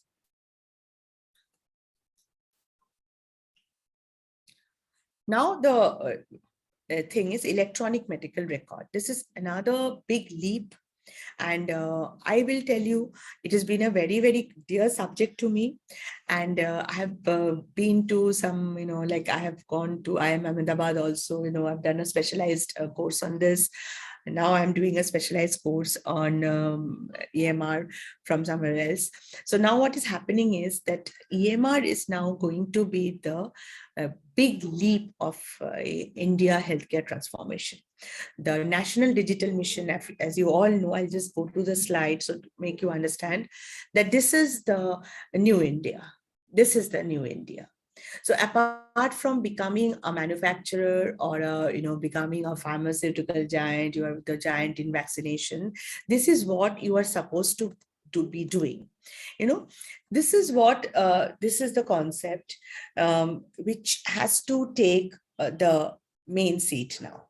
So National Digital Health Mission, this is creating a digital health ecosystem. This is that you have a small card and that's it. You, with that small card, you have your treatment here in Chennai, you have your treatment in Delhi, you go to Uttarakhand, you go to West Bengal, you just have to carry your card. Your entire data is there. With that card, you go to any pharmacy, they will not ask for your prescription. There are always a question of some drugs which they are not delivered because you do not have a prescription. So your entire medical data is here. Now you tell me, how is it helping? Now, how is it helping is, number one is, I should say, since all CAs are sitting here, is cost. So you can save yourself from enormous health expenses. How? Now today, like I should be self-criticizing here. Now today, if you go to one hospital and you take your, MRI report, and they say, oh my God, I think, yeah, MRI is fine, but I would need you to do this. I would need you to do this. I will need you because I have to understand, why this certain formation has happened. So immediately you can refer to your back medical history. So the doctor does not have to go back, digging in your past by making you do so many other tests, to substantiate why have you done this particular MRI. So you have your medical records with you all the time. So it saves you a lot of cost, over investigations, okay, overestimations. Then the most important thing is it is going to be an evidence-based healthcare system, which is the dream of every hospital, every doctor, that are we able to give our patient evidence-based healthcare or not? So this EMR, this digital health mission will take us to that level. The research will be enormous because we have a lot of data. Now, today we are failing in clinical research. Suppose you want to do a new cancer, marker, a new cancer treatment has come. Now, you have to give a selective number of patients. who has a prostate cancer and where the prostate has to weigh more than, say, suppose 75 grams. Now, you do not have enough data in a hospital which gives you to that accurate level that how many patients actually have a prostate which weighs more than 75 grams. Now, in discharge summaries, in ultrasound reports, when you are writing a discharge summary and you're discharging a patient after prostate surgery, most of the discharge summaries are not writing, what is the weight of your prostate now, or what was it, or what, happened after a prostate operation. So these kind of data will always be there. So if you have this kind of data, your research becomes much more easier. Also, repetition. See, suppose you have forgotten your, test report. You have just gone. Okay, there's an emergency. You land up in a, ICU, and you are alone. Okay, you have that card. So immediately they can see you must be on medications. You must be suffering from hypertension for a long time. You must be on some inhibitors. You must be on some aspirins and all this. Okay, so this is the new India for me, and not only cost, also the quality of life will change. The quality of care will change, and the disease coding will be so much easier that the insurance people will not have to run after you for evidence, because every time you file a authorization, a hospital files, you can see hospital people coming back on your face and saying, sir, ye log nahi dega. This is not allowed. Aapko to ye nahi milega. Aapko to wo nahi milega. These kind of uncertainties will definitely go. Because even the person sitting at the hospital counter, a mere receptionist, will know that you had been pastly treated for this, and there is no place to hide. And there is no place to exaggerate, no place to overestimate things. So things will be much easier, but there is, with all technology, there is some kind of disadvantages also. And I think let us start this so that we know that, how far we have come. And once you are there, then only we can take a look that whether there is at all any disadvantages, is it or not. So I think, friends, with this, I should now conclude. And we have a session now on, open discussion. The floor will be open for all of you. And thank you so much for this patient hearing. Thank you, CA Pinky. And thank you, Neeraj. Thank you, Dinesh ji, for listening to me, and to all the audience. Thanks a lot. Thank you, Suparna madam, for such a nice thing. Actually, all these things are new to us. And as a patient, I can get connected to some of your point, because I recently gone through the breast cancer. Okay. So I can, relate to that, whatever you had told in your presentation. So now quickly we can shift to our panel discussion, and I invite CA Dinesh to moderate the session and ask a few questions on our behalf to our today's panelist. Thank you, Dinesh, over madam. to you. Yeah. Thank you, madam. But you have called so brilliant speakers that they left no question to the moderator. Now moderator is completely speechless with no questions. But Neeraj sir, Suparna madam, it was so fantastic. Every point is covered so well. And Suparna ma'am, your presentation was so friendly that, even the technical things were easy to understand and to correlate with the common man's issue, how you have narrated it. So Neeraj sir's added a lot of experiences in a manner. So, a senior finance professional can only correlate. So it was into core of his position of CFO. So it is completely justified that we are talking to a CFO and not a finance executive. So that, you cannot expect a simpler accounting language which is understandable for a newer CAs. But it was fantastic, Neeraj sir. Now, ma'am, with your permission, I would like to, I just written 4 lines for the audiences, because this is the time of that I would like to read in Hindi. And this is the time of, when CP hours is on the complete pressure and the opportunity of webinar. So this is opportunity in two manners to once complete the CP hours and simultaneously keep the screen on. You can correlate more than Suparna madam. So it is regarding that. जज्बाते कामयाबी का हौसला तो सभी रखते हैं, जज्बाते कामयाबी तो सभी रखते हैं, कामयाब वही होता है जो महफिले गुफ्तगू में हाजिर होता है। हाजिर शरीफ स्क्रीन के ऑन होने से नहीं, दिमाग और तन का मिलन भी जरूरी होता है। हेल्थ केयर के किस्से सुनाएंगे आज जम के, हेल्थ केयर के किस्से आज जम के सुनाएंगे। सीपी आवर्स तो मिलेंगे, पर ठीक से समझे तो पैसे भी जरूर आएंगे। Excellent. Wonderful. Excellent. So it was actually, the topic is so wide to cover in so small span of time. It needs actually 3 days conclave at least to discuss at length, because every point is so wide to discuss. And I have some complaint from Suparna madam as well, because she left my favorite industry from the healthcare list, which is diagnostics Okay. and pharma as well. Yes. So that is core to me. So that's why I come back now. See, my original question was what actually I was to ask you, what is healthcare industry, but that you already covered, but I'll not left you as it is. So you'll have to answer it. Neeraj, it comes to you. See, as So- Suparna madam already mentioned, Yeah. healthcare So- industry, Yeah, please go ahead.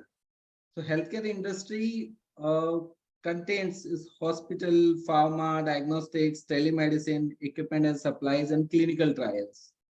But if you go by any participants of any industry, it has 2-3 layers within this.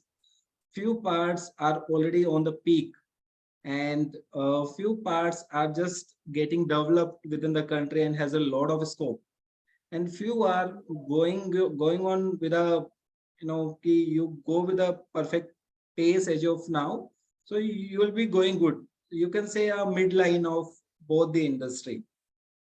So first, in this, do you see any part of healthcare is on the peak in India, or there is nothing in this category? That's the part one of the question. Part two is there any upcoming industry within healthcare which you see in down the line 5 years, which has lot more potentials where we can participate? So a little bit bifurcation that way of the industry participants.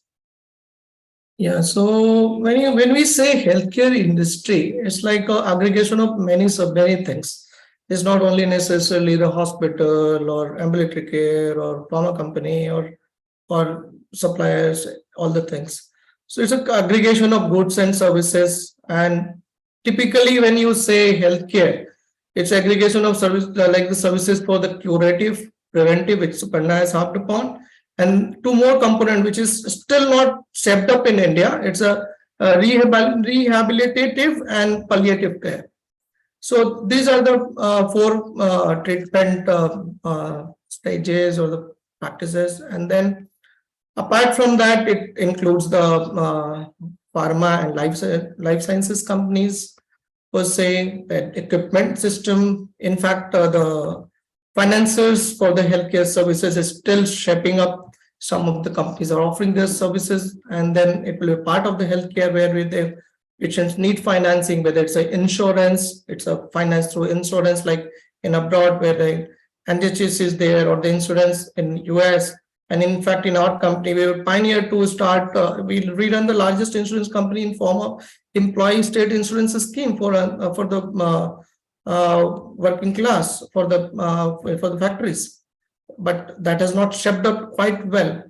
But now it is shaping up. We were the early starter immediately after the independence, but scheme was had hurdles to meet the real the level where it should have been. When you asked, and apart from that, if you see in future, my assumption is that we are chartered accountants here. We can understand it well.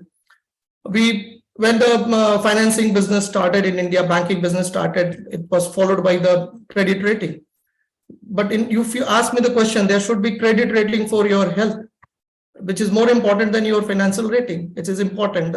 When you have this data, in times to come, you can have your credit rating. If you read the newspaper yesterday, the headline was that there will be discount to the policy holders who have got the booster sort of vaccines for COVID. So that has started. This is you can say we have just sown the seed for a rating or something, a milestone on basis of it. You will be assessed, and your insurance or healthcare cost can be assessed, and that can be measured and levied upon you. So that is the future of healthcare industry per se. And the second question which you asked, whether we have peaked upon in India, COVID showcased the entire world where we had the true potential of vaccination. India is a major contributor on the generic medicines. Our Prime Minister said India is a pharmacy for the world, which we have demonstrated. And now many countries are relying upon the efficacy of the drugs we manufacture. And we provide a good solution at a low-cost solutions. And we demonstrated quite well in the health stent cost for the cardiac business. For initial days when we started my career, all the processes were imported. Now we are progressing well, and at least in the cardiac segment, with a good policy of the government on the DPCO, where they have capped the pricing.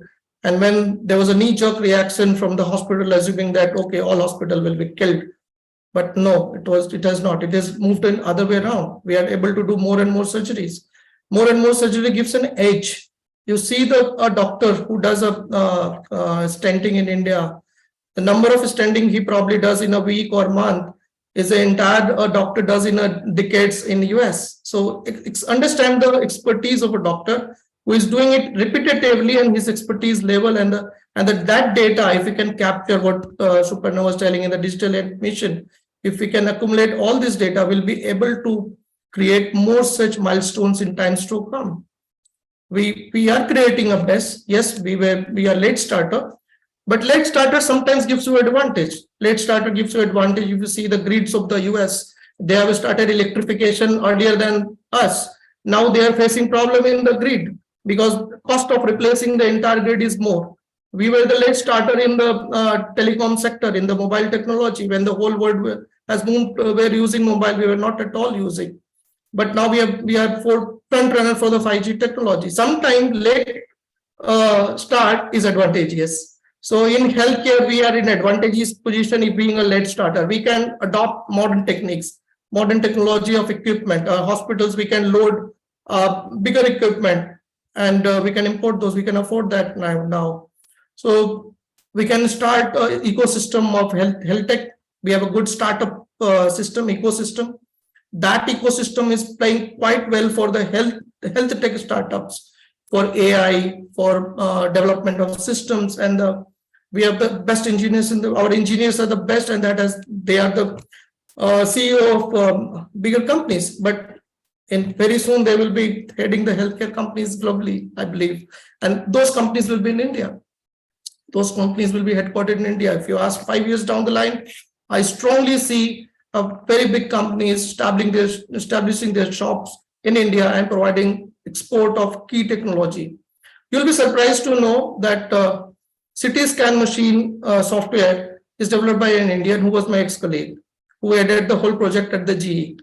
And we have a strong system for software. And in healthcare, now the mechanical engineering is taking back seat and the software engineering is taking front seat. Whether it's a car, whether anything. So equipment, software, we can leverage the software knowledge, software technology knowledge in the healthcare in times to come. And we'll be able to create many more machine devices and equipments in 5 years down the line? I can correlate with your radiotherapy example where, your software gives a higher density, can identify the disease in a manner which is really needed for that particular piece of tumor, piece of body part, whatever, you call it technically. So that's nice inputs, Mr. Neeraj. Now, Suparna ma'am, it's to you. You have given a lot of inputs on the transformation. My question is around transformation for the common man. So when you say, so I again correlate with your inputs of affordability, accessibility, and availability. So accessibility to the higher or the upgraded technology is now available in India. That is the part of transformation of healthcare in India.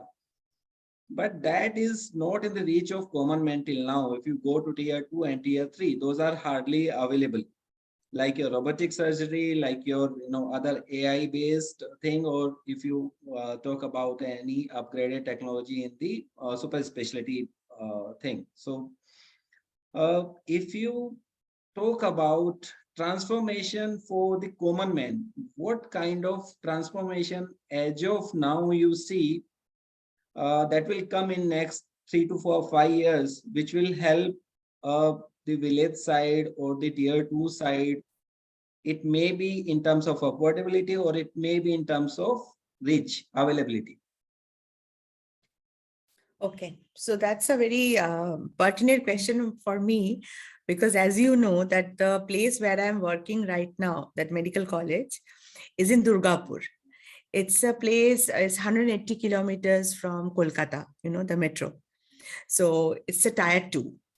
So, and you won't believe that Durgapur has a 20 lakhs of population, and it has 3 medical colleges and 5 hospitals. So you will well imagine that I'm not saying that West Bengal, because I don't want to get into that political arena of, Mamta Didi and Dada and all this. But I would definitely say that tier 2 cities are now taking the front seat. Because what was happening is that people migrating from one place to another, for treatment, has now become a much of an obligation. And with COVID, what has happened is, you could see that large number of people got stuck.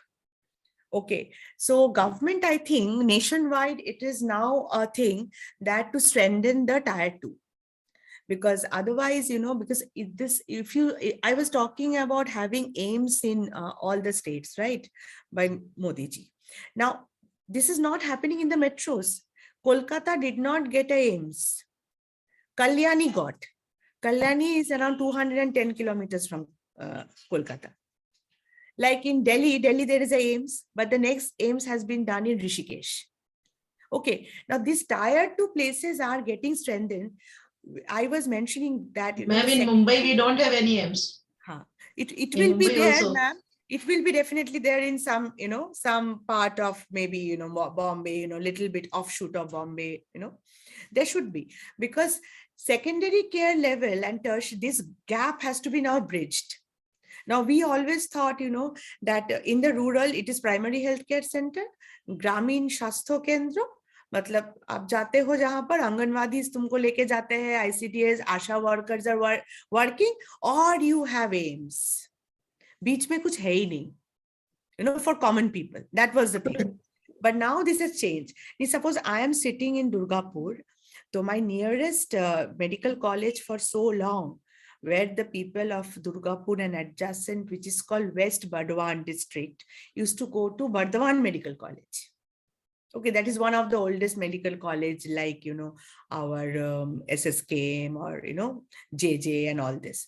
Now, what is happening is these hospitals are now looking into the thing that, since I am under all sort of government schemes and all, sabko haath mein ek card hai, so people got the accessibility. So, and they are taking the technology there. So all these 3 medical colleges where I am sitting, they have the latest MRI, they have the latest cath lab. Even that cath lab is not in Apollo Kolkata also, which my hospital has. Okay, now what is happening? Since it is a medical college, you will say, Suparna, it is a medical college, aap log to kar liye ho, because you have around 200 seats, you have PG, so you have done it. But what about the tier 2 private hospitals? They also have. Now, the nearest hospital to my medical college is a private hospital of 330 beds. Understood? And they have a 365, 540 slices CT or something like that by Philips, the latest one. Okay. And they have 4 cath labs. Yeah. And they have 4 cath labs. So this is how it is. See, if you have money, you are developing. But also the government is helping you by providing you land at a very minimum cost. That is one thing. Second thing is people are, point of care has gone. Like I have 2 people working in remotest part of the place in, little, I think you must be knowing Dhanbad and Jharia, those coalfield areas, this Asansol side. The 2 people are working there on home diagnostics. So they are going at home and doing your X-ray, and it is getting reported in 1 hour. All kind of X-rays. They're reporting your ECGs, they're reporting your PFTs, they're doing your Holter monitorings. So point of care is what is transforming the tier 2 cities. People are not restricted now. Digital has done us so much that we don't feel restricted. That if I want to connect to you at any point of time, I can just do it. It is only that I need to have that wish to do it. This is one thing. Because if you want to really develop, now distance is nothing. There's nothing called tier 1 city and tier 2 city. Okay. And now see, to look at that with the 5 hospitals and 3 medical colleges, we are now getting Kolkata people coming to this site for treatment because the doctors are good, and they are coming to private medical colleges, which is much more affordable than any private hospital in Kolkata.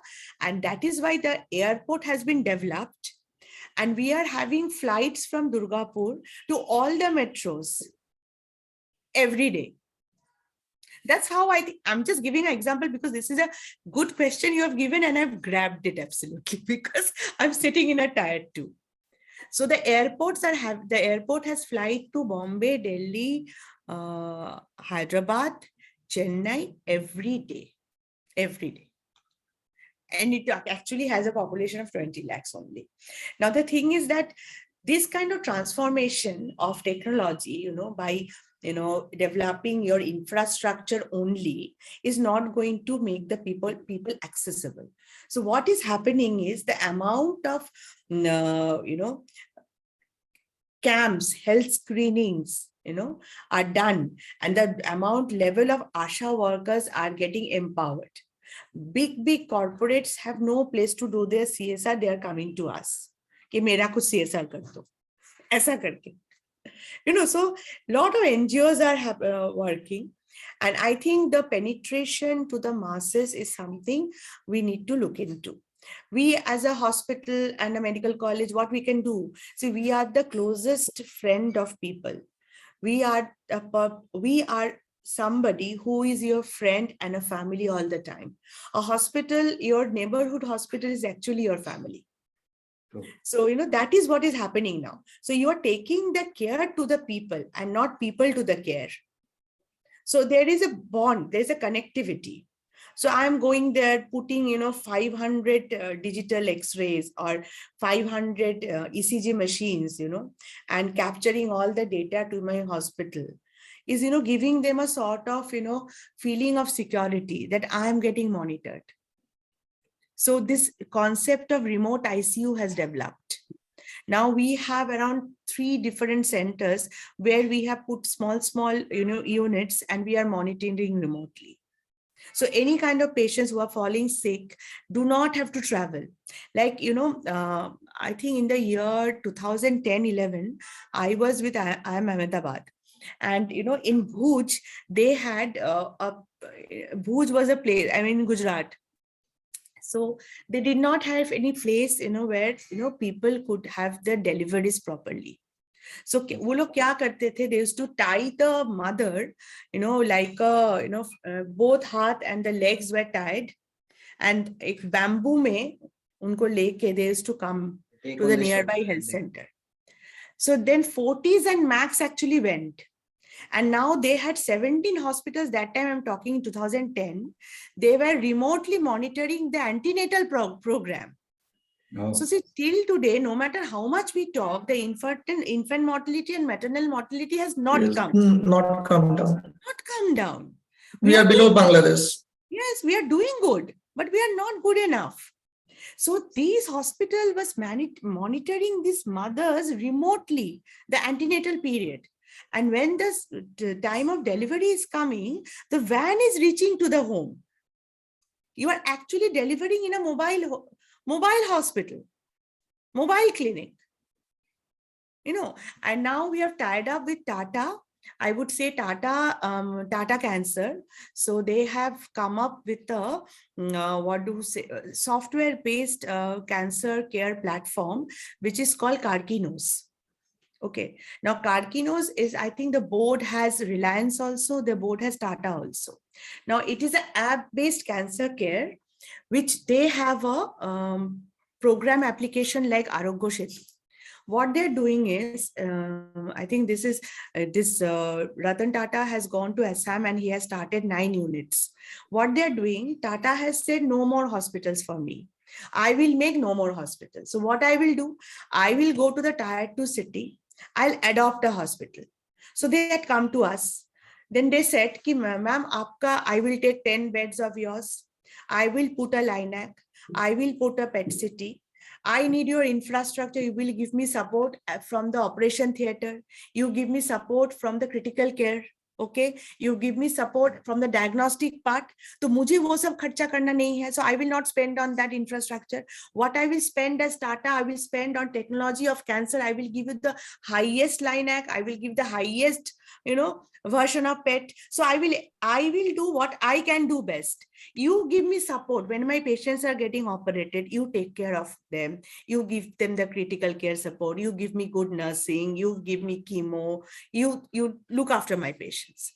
So that is how they're developing. So instead of doing one hospital, they're actually doing 5 hospitals at a time. There's a bill to ship to transaction. Yes. So this is excellent. And they have an app where you go. They have a barcode, you have the Arogya Setu application, and you show your risk factors. The moment your risk level is this to this, immediately they are going to your home. Ma'am, chaliye, you have to do this test. Kahan jana hai? You don't have to go to Calcutta, not to Delhi. You go to my local center, wahan se sample collect karke, I will take. Sure. See. So there's nothing. I mean, it's just that, as Neeraj was saying, that there's ample of opportunities. I think we are in the right time, and we are at the right time, and we have a lot of opportunities in front. The healthcare will have an exponential growth.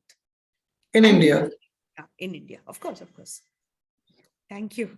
So, ma'am, now it comes again as a reminder to Pinky ma'am, where Neeraj sir will help me to tell what ICI can exactly play a role where healthcare industry can benefit, and simultaneously CA fraternity can also get the larger opportunity in healthcare.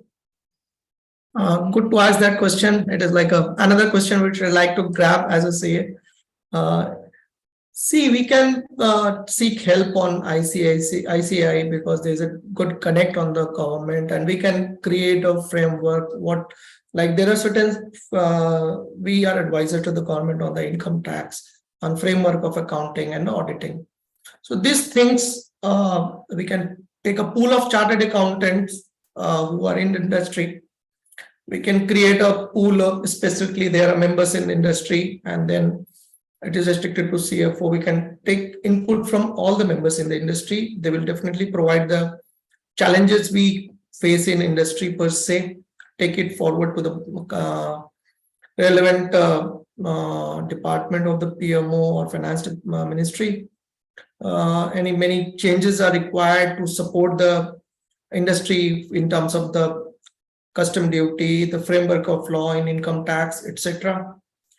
And then for development of the role of chartered accountant, we can develop hospitals. We can take the help of in the hospital industry, developing some modules for the chartered accountants who are in different scale of industry. We can we have in healthcare, we have like a similar program for doctors.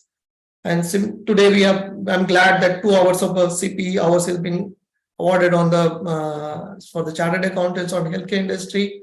Similarly, you can create a program for members in the who are in the healthcare industry, CP, or specifically for them. And what is the challenges we can, instead of a very vast audience, we can cut down the audience, and it can be the virtual program. We can reach out to them, and we can we can contribute on the many articles on this accounting standard, which I said is very much required.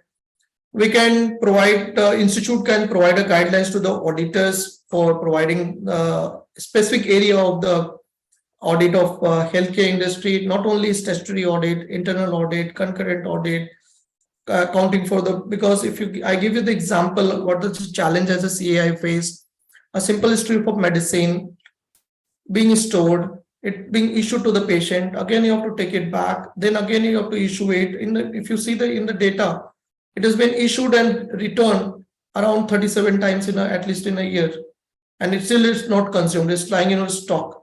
Then as per the accounting practice, you have to do the weighted average accounting and all those things. So every time the drug prices keeps changing, it becomes very complicated. We can devise certain tools and training to the person who is usually in. You cannot expect a chartered accountant to issue of the medicine from the hospital.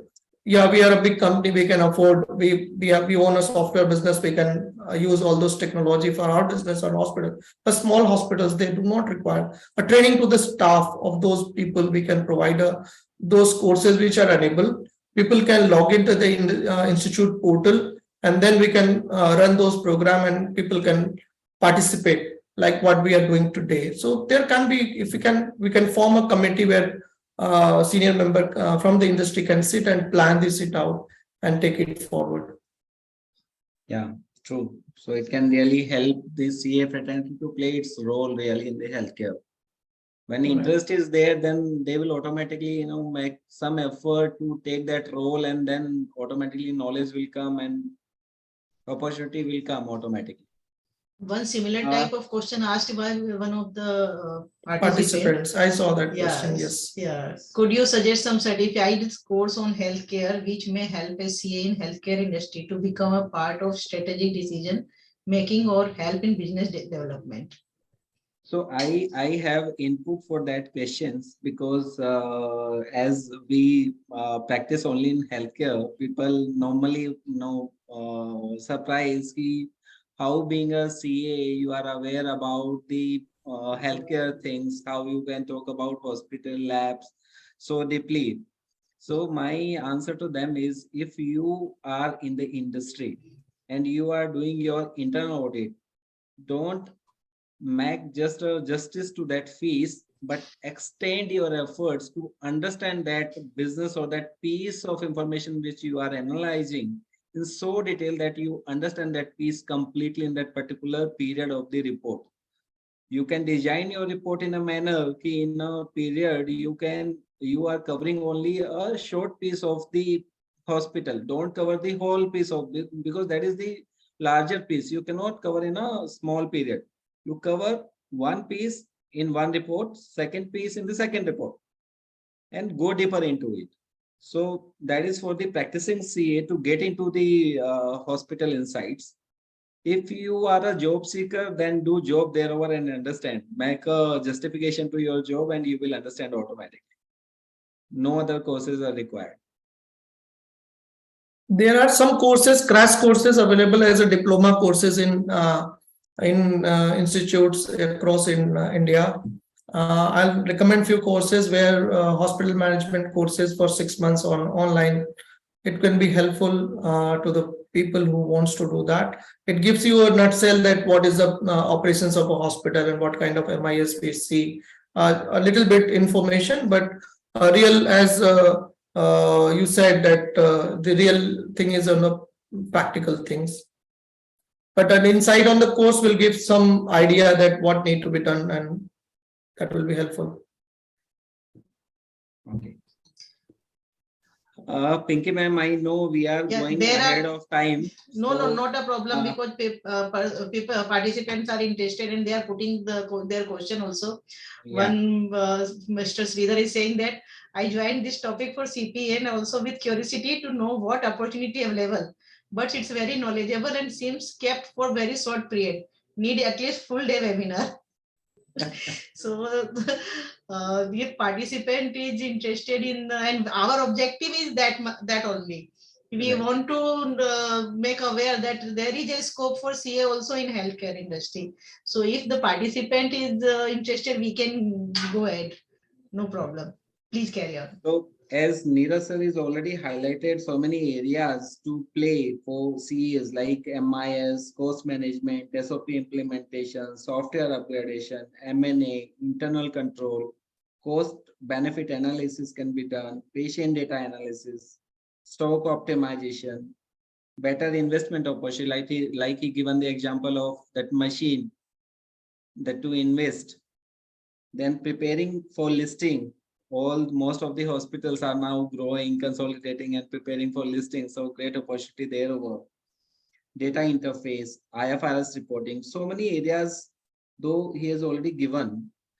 But one piece is now keep clicking in mind. When we say everything is lying in the economies of scale, as you upgrade your technology, then you reduce your manpower, and most of the actually healthcare organization run with the less than 50% of its capacity, because machine capacity is far more than actually hospital catering to the patient. So they are deploying the manpower capacity as per really required, but existing machine capacity is too much with them.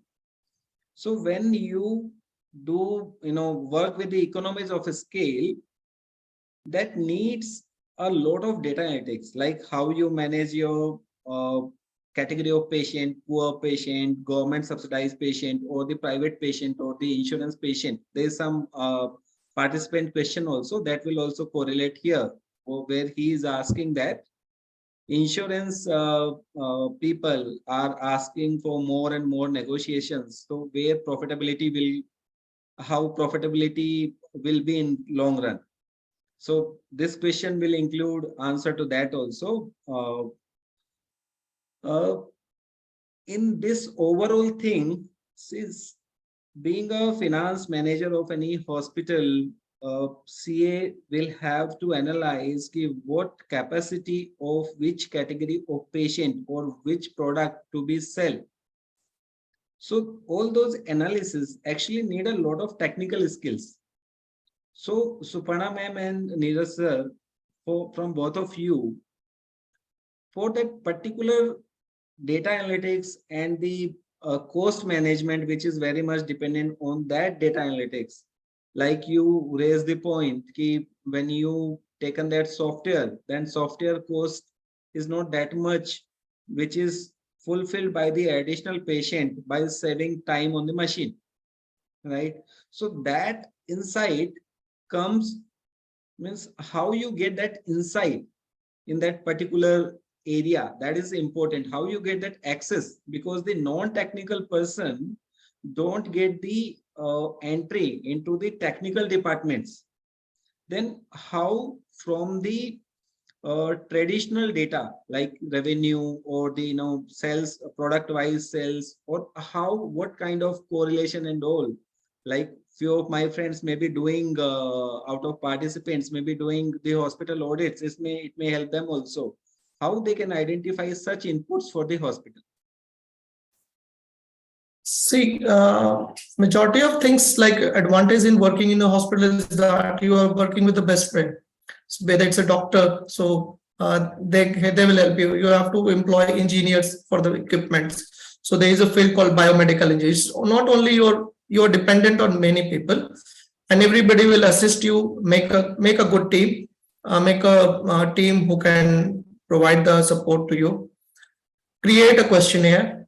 I've developed a questionnaire at the time of procuring the equipments. Most of the time, people, you ask a typical chartered accountant asking a question, he will say, what is the L1, L2, all these equipments and this credit term period, etc. Apart from that, create a questionnaire for the technological aspect of it. Create a questionnaire for the post delivery after sales services, because that is essential. Any stoppage of the services when machine is not working is not desirable in healthcare, because you are dealing with the human life. So all this questionnaire development is very important. The same thing we do it as an auditor. When we go to for the audit, we prepare a questionnaire for the team and then they answer. And a good question will lead to a good answer, right? And now we are asking how you can frame a good question. Something it comes from the experience, and majority of thing will come from the product manual. When you assess the product manual, because healthcare, whenever you are buying equipment, advantage is that it is coming from a developed country and developed market. We are importing the equipment from Germany, Japan, or US. These are the three countries from where mostly the equipments are being manufactured, apart from few other countries. Even in the China, it is the original equipment manufacturer from these countries, mostly in the US and Europe. So there is a system. The framework of law is very established, very detailed, and they prepare all this information. So you refer to the product manual and it will give you insight. Then you sit with the rest and you have the engineering in the team. A season, you should invest in a good biomedical engineer team. And if he or she is very experienced, he can provide you the insight. Then that will help you in understanding the technology. The rest part is yours. What should be the price? How you negotiate? How do it? That we play. It's like running a 400-meter race.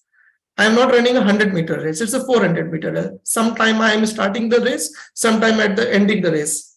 So it is like that. So a good team will create a good system, and questionnaire is important, and gathering all the data and provide time and understanding thing.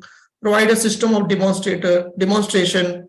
Go to the site and see the equipment if you are buying it for first time, because most of the equipment, some point of time we have to buy it for first time, and then you do not have any site to see.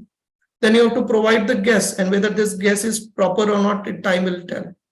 So it's a risk involved, but when a chartered accountant are trained for the taking the risk, analyzing the risk, and mitigating the risk, all these skills comes handy when you do the detailed work and help your team. So your take is we need to have more involvement of technical team while doing the assignment in a hospital, so that they can give us such a inputs which we can further analyze and can take a sensible output of it, which may be beneficial for the enterprise. Correct. So, Suparna madam, it's to you. Dinesh, if we can take the questions of participants, then it would be better, I think. Yes.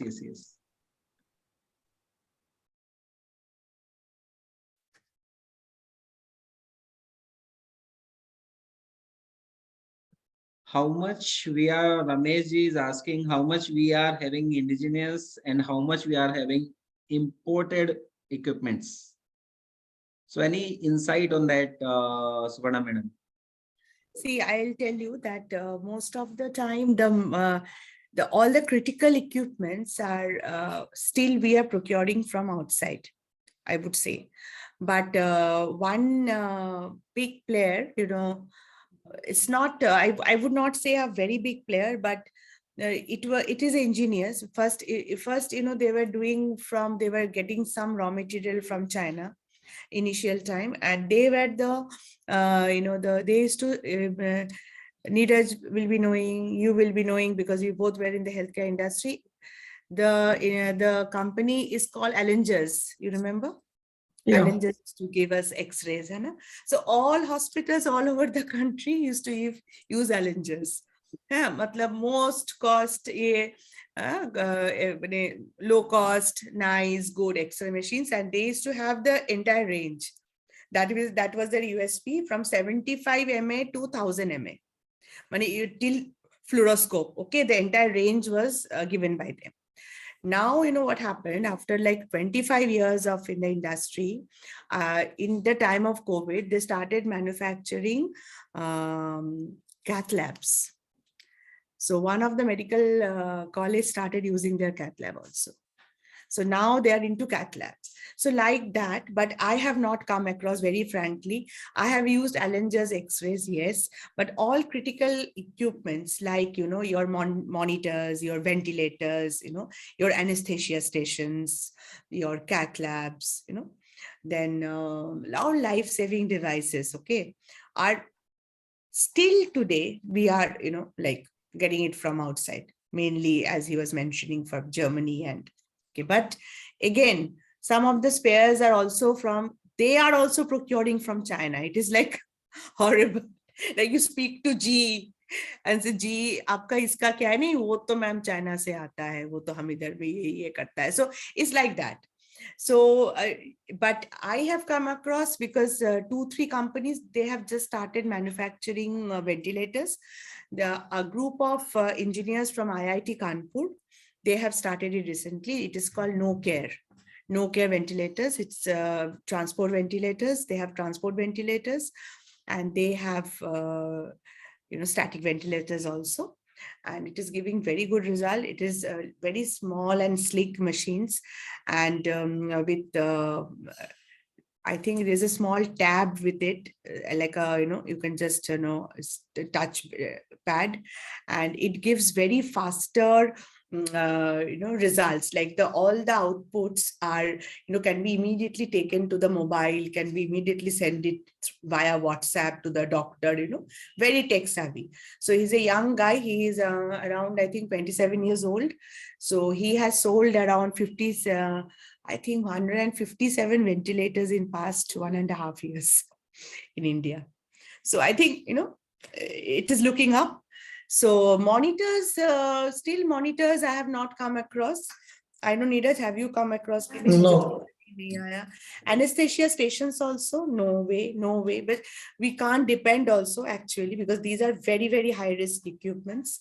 So, but yes, we are doing very, very good progress with pharma, very, very good progress in pharma, very good progress in vaccines, because India is going in a gigantic leap towards clinical research. So the West Bengal Health University has a separate clinical research division, and even from the NMC, National Medical Council, it has been instilled that every medical college of the country should have the research wing. So really, I'm saying pharma is growing exponentially, and also vaccines, all kinds of HPV vaccines. Clinical trial piece. You are right on the clinical trial piece. It is increasing, but what we see, it is increasing only on the biosimilars. The original finding of molecules are still not that much in India. Not much in India, yeah. But we have to start some point of time, and we have done it on the right time. And we have to create the framework of law for clinical trial, because there was a setback of the clinical trial and developed doing in India. So we have stopped work long ago. We have to reboot the whole process. And because we have a vast population, we have to develop the drugs based on our population, and customizing the drug for in the Indian scenario is difficult.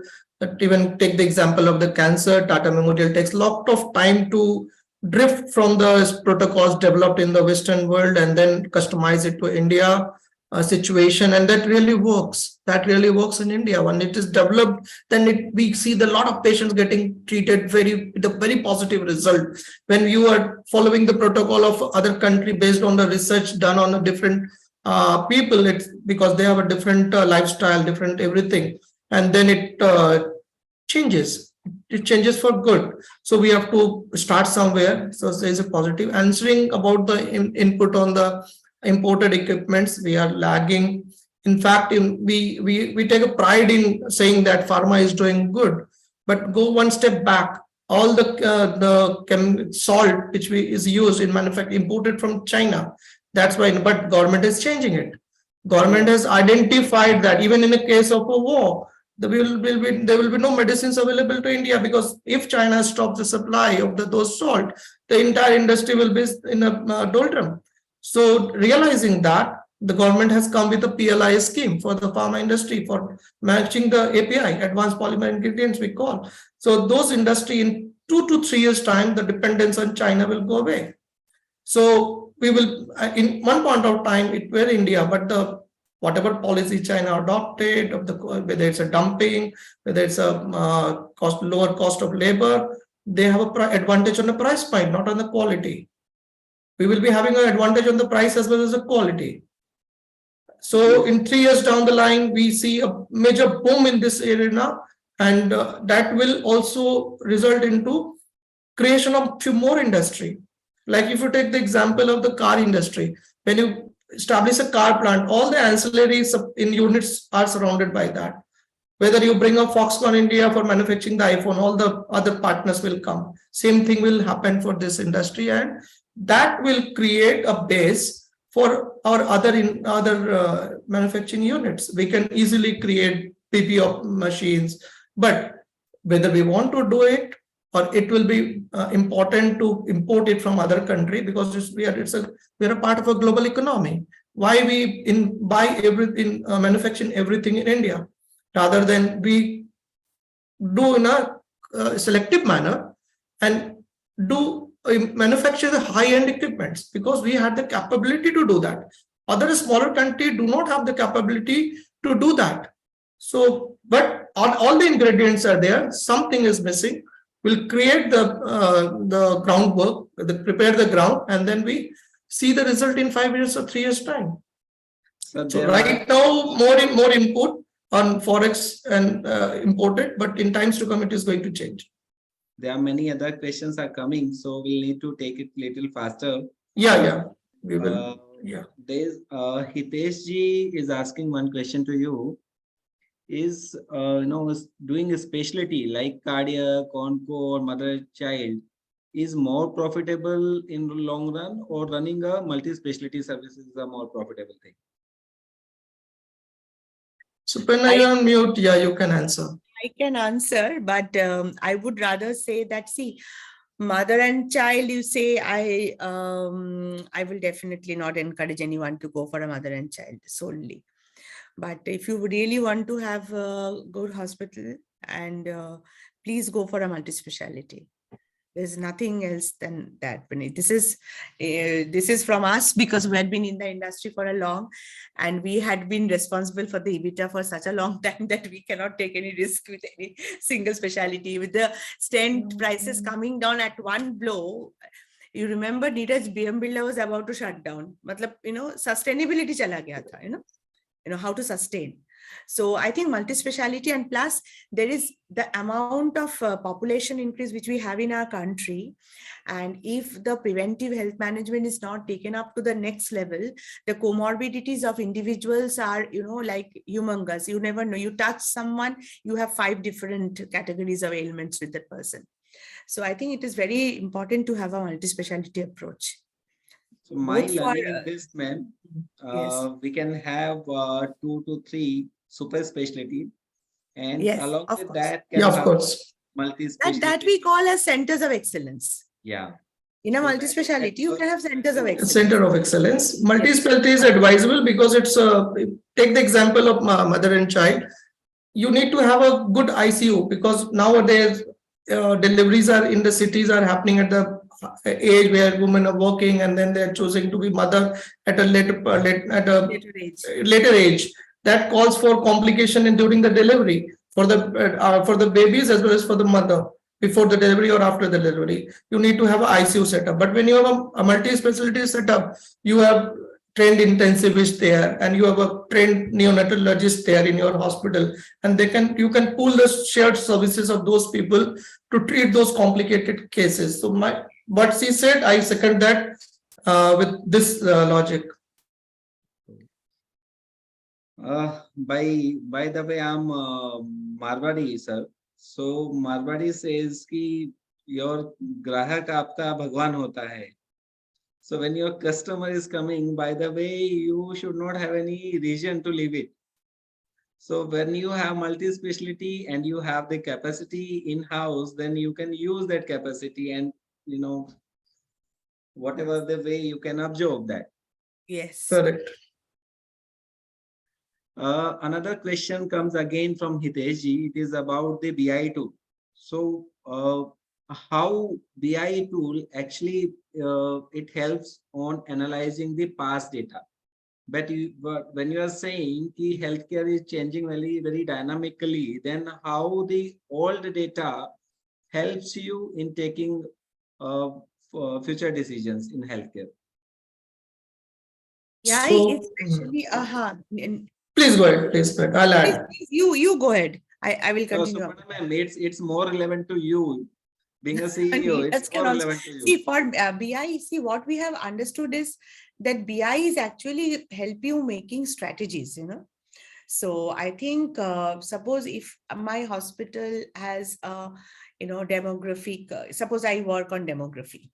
Now I say that I get a patient, I get my maximum 80% pool of patient is from a nearby district. That is what the BI has reflected on me, that this is your pool. Your 80% of patient is coming from XYZ place. Okay. Now what happens is my entire marketing strategy, and I have to see the disease mix. So if I see the disease mix is like this, then my entire strategy of marketing and my, my business development programs or my selection of candidates as regards to doctor or specialist completely depends and orients around that data. So it actually minimizes cost in a larger extent because you don't go to unpreferred territories, and try your luck. BI will give you the proper, guide. It's like a guide for us, like we use that tool like that. And it has definitely proved in 2-3 aspects. So it has proved really, really very helpful for us. Really. What I would like to say is that if you, Suparna has answered in slide that past, present, and future. And if you see the past, present, and future of healthcare with information system, so all the members can correlate with the cricket that earlier it was a 5-day cricket. Now we are in a 1-day cricket and future is 2020. If you see the 5-day cricket, the statistics which were displayed in the old Doordarshan display, you can see the kind of information, itna run bana, itna over hai, itna bas, baki itne log out hue. When one day came, you see the graphics with the ball, shot मारने के बाद में कि कहाँ पे ball गई, ये सब info. आज 2020 में कहाँ बॉल जाएगी उसके पहले प्रोडक्टिव, क्योंकि टेक्नोलॉजी ने सारे कुछ उसको किया है, वही आज हेल्थ केयर में होने वाला है. हेल्थ केयर में आज आप BI टूल्स की बात करते हैं तो it's a very good question. BI tools के लिए आपको पहले आपका बेस स्ट्रांग होना चाहिए, आपका सॉफ्टवेयर सिस्टम जो होगा काफी स्ट्रांग होना पड़ेगा हॉस्पिटल जहां से आप पेशेंट की बिलिंग करते हैं. फिर उसके बाद उसको आप फाइनेंशियल डेटा में ट्रांसपोर्ट कीजिए. तो आप अगर मैन्युफैक्चरिंग इंडस्ट्री में है तो वहां देखेंगे आपके पास SAP is a gold standard. हर कोई कहता है हमारे SAP लगा लिया, हमारा gold standard. Health care industry service है, आप उसमें SAP नहीं लगा सकते हैं, इट विल बी डिजास्टर. तो माइक्रोसॉफ्ट ने उस एरिया को, they have identified that area and they have come with their own development which took longer time. They call it Microsoft D65. So out of the 17 countries where we operate, we have implemented into 6 or 7 countries Microsoft D65. With that, we have linked with the BI tool provided by the Microsoft only, but it comes with a very heavy license cost. Not everybody can afford. So you give it to one of your employee training, you can use and give a data. Now with the data, I can give you the example of the mother and child data. Every lady who's delivering requires at least 3 USG during his trimester of delivery. Each trimester, she has to undergo 1 USG. If it is complicated, 2 more USG you can add into it. So if you have a BI tool, you can get the data, how many USG has been done at your center or it has been done at an outside center. If it is done, definitely it's a revenue leakage, or try to encourage and do it in your center. So that data will help. You can develop on certain reports that these reports, these many patients walking into your emergency result into transfer into your IPD admissions. These many patients coming into OPD, you have developed different metrics department wise, doctors wise, because you have a star doctor. You have Shah Rukh Khan and Amitabh Bachchan in a movie, and then you can expect a bigger collection on the day of release of the movie. And where there's a new movie being released, you can be different. So you can have a different data based on the doctor or stream or a specialization with your life cycle of a hospital. And you can cut and dissect those data, and BI will definitely help you to not analyze the past data, the predictive data. If a lady has walked into a 4th month of pregnancy, you can predict when the next USG is likely to come. You can know what cancer drug is required on the next chemotherapy, and you can just require that drug on the day of when the patient is admitted, rather than holding it on a stock and paying interest to the bank. So BI will enable you all this information for you to manage your hospital better, reducing cost and equipping you with that all these things at dashboards. You're on mute. We'll take 2 more questions. Actually, I have like somewhere to go. So Yeah. yes, tell me the So next 2 more question. questions. One, Satish ji is asking whether the age-old naturopathy is given its due importance in today's healthcare industry, and whether CAs should start promoting naturopathy as modern scientific healthcare method. So first question is whether it is the part of healthcare industry it is considered or not. See, Ayush and naturopathy is different. Ayush already is there. So we have that and naturopathy. So recently we have got a circular that from now, previously the hospitals, private hospitals were barred to have any other than allopathy, any doctor sitting in their OPD. So now they have allowed it. So now you can have naturopathy practitioners, Ayurvedic doctors to come and sit in your OPDs. But I would say that naturopathy as a treatment, definitely if you go to any allopathic doctor and say ki I was doing some naturopathy with my back pain, they'll say aap wahan jaiye, mere paas mat aiye, kind of this, because this kind of restrictive therapy is been there. But lately I could see that a lot of doctors are also recommending you that aap detox diet le lo, obesity ke liye aap keto kar lo. What is keto? Keto is nothing but a change of diet modification, primarily with organic, with a protein rich kind of a combination. So, doctors are actually now preferring that lot of unidentified ailments, particularly, pains and aches. Like pains and aches are something which previously we used to think ki any pain is there, and people used to say ki aaj chandrama hai, amavasya hai, tumhara dard zyada hai, ki all pains were related to arthritis and gout. But abhi it is not like that. There is a specification, pain management has become a very big study now. And naturopathy and Ayurveda is playing a very, very important role in that, reducing your body weight, say, start leke, your postural problems, then your diet and food. It is kind of a holistic management. So I think it is going to take a good years to make them come absolutely in the forefront. But I think the work has started because we have already got permission that any doctor who is practicing alternative medicine can be allowed to sit in the OPDs. Previously, the BHMS was also not allowed. But if you see in the tier 2 city, a lot of BHMS are actually working in our ICUs. And they're doing a much better job. Right. So last question now comes from Anuj. So Anuj is asking, I would like to know your inputs on GIPSA PPN model working and CGHS policies and collection related to CGHS based corporates. Okay. See, GIPSA, as you know, that GIPSA actually came into practice when we were shifting to PPN model, private provider network model. Now, what did GIPSA do? GIPSA is actually a part of the insurance company which bought under its umbrella, some 6-7 insurance companies, general insurance companies, and started giving fixed rates. And they were also not working directly. They were also working through a TPA. And that time Heritage was the one who was working with, and they were the only TPA which was nominated by GIPSA. Now, what happened is they were the first to bring the model of packages and restrictive pricing. When we started operating, private insurance companies or government insurance companies, they never had any kind of price bracket. They had, you were supposed to get 1% of your insured amount as your bed charges. Your doctor's fees were allowed up to 1% of your total insured amount, stuff like that.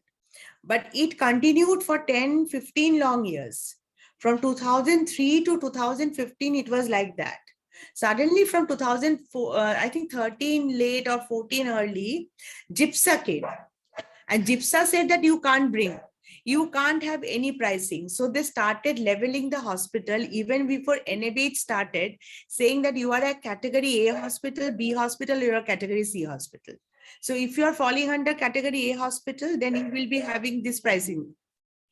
We can. So what happened is, if you see, I can take out those things also somewhere if anybody will be interested in the later time, that, all the hospitals in the west of the country, like Bombay, Delhi, used to get A ranking, and they used to get the best rates. And hospitals in the east were categorized at B and C. So suppose in a Delhi hospital, if you go to Gangaram, or you go to Medanta, or you go to anybody, you get a lab coli, you can get up for the lab coli. They will approve you, even if you have a 5 lakhs policy or a 10 lakhs policy, 1 lakh rupee is approved for your gallbladder. But if you are the same person having a policy of 25 lakhs and you are operating in a hospital which is in West Bengal, okay, you are going to get 45,000 for a lab coli. God knows why and who has categorized. So this is the way it started. Okay, and then came PPN. So GIPSA started and PPN just took it over. So PPN is still existing.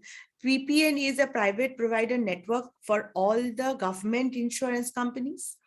And the way they have started is they have fixed the rates. That you are a category A hospital. If you want to go to category A hospital with a gallbladder surgery, you will be given an approval of 75,000. कुछ भी आपका policy हो, doesn't care. और if you want to go to C hospital, आपको यही मिलेगा. Single room में इतना मिलेगा, double room में इतना मिलेगा. कुछ भी आपका policy हो तो. Now that is what. And what is the private players are doing? They are not under PPN network. What they are doing, they are now negotiating with each and each hospital. If you are Apollo, you have a good bargain. If you are X, you do not have a good bargain. That's it. If you're an NABH hospital and a non-NABH hospital, I can still feel, because ESI has this kind of categorization, or CGHS has, or many corporates have. Yeah. They have. NABH, non-NABH, I can still understand. But I do not know who has told them that I am a category A hospital and you are a category B hospital. We were never given any choice to, sit for any kind of examination to say, no, hum B nahi hai, hum A hai. So this is what the insurance picture is at the moment. Pinky ma'am, now over to you. Yeah, thank you. Healthy discussion was going on. And very interactive section, we can say. And people are asking so many questions. And they want to know more about the healthcare industry. So we will do another part 2 seminar. So like वो फिल्मों में चल रहा है ना, दबंग 2, 3 like अभी तो ये भी एक transformation है. Everything has a sequel. Yeah. So we will do the part 1, 2, 3 आ गया. That's right. And we are getting good response in chat box also, that we should do regularly, and because this is a very new area for our VCA. So thank you, Neeraj ji and Suparna ji, to give your heart and your passion. We can see your passion and dedication to this industry. And as I told you that I saw this very nearly, this industry, how they are working in Tata Cancer, how they are working, and in Kharghar, that they made huge machine for carbon credit. Also, they had the space. They made the space. I saw that, and the government is giving free land to them to make more buildings and more research. You can say, because in Tata Cancer research center is in Kharghar only. They have research center in Kharghar. So thank you for your good presentation. And Dinesh ji, we can't get more moderator other than you. You are the best moderator because you are working in this industry. So you can know all the namni culture and what the things are they are saying, because बहुत सारी words तो हमारे दिमाग से ऊपर से जा रहे थे कि वो actually वो term है क्या. But as you are in that industry, so you can understand better that terminology and what you can say. So I request CA Hitar to give a formal vote of thanks to our today's learned speakers, and please give well-deserved vote of thanks to them. Thank you. Thank you, Pinky ma'am. And absolutely, I second your thoughts. And basically, when we talk about an industry, then, compared to manufacturing industry, as Neeraj ji was rightly done in the last session, but the resources are not scarce in the health. So you have a good products to manufacture or maybe treat in the healthcare industry. So I take this opportunity on behalf of WIRC of ICAI, and absolutely an enriching session from our learned speakers, CA Suparna, CA Neeraj ji, CA Dinesh ji, wonderful moderator as well. We as patients definitely got a perfect treatment from our medical practitioners of our fraternity. And let me assure you on behalf of WIRC of ICAI that you have done a wonderful diagnosis as of what a CA can do and what are the possible avenues for a CA in an healthcare industry. We thank you for your time. We thank CA Murtaza sir, Pinky ma'am, CA Dinesh sir, and all the organizers and hosts for this session. Thanks once again to all the participants who made this session successful and more interesting, which has touched approximately 600 plus participants also in mid of the session. Thank you so much for all the participations. Thank you, Pinky ma'am. I have something to just say. Just allow me half a second. Yeah, sure, sir. See, it's a very enriching experience for myself also. CA Hitar ji, I have never understood that, this. But this, we as hospital administrators, or when we started as a student, we never felt that we needed to, delve into other industry. Till today, I'm telling you that, I have never seen doctors, forming a section of people and understanding accounts or understanding the role of a, chartered accountant. But it is very excellent, because that is why, the chartered accountants are said to be all-rounders. Really, right. Thank you, thank you so much. for appreciation. Thank you for your words. Rightly said. It means a lot. Enormous Thank you so much. thanks.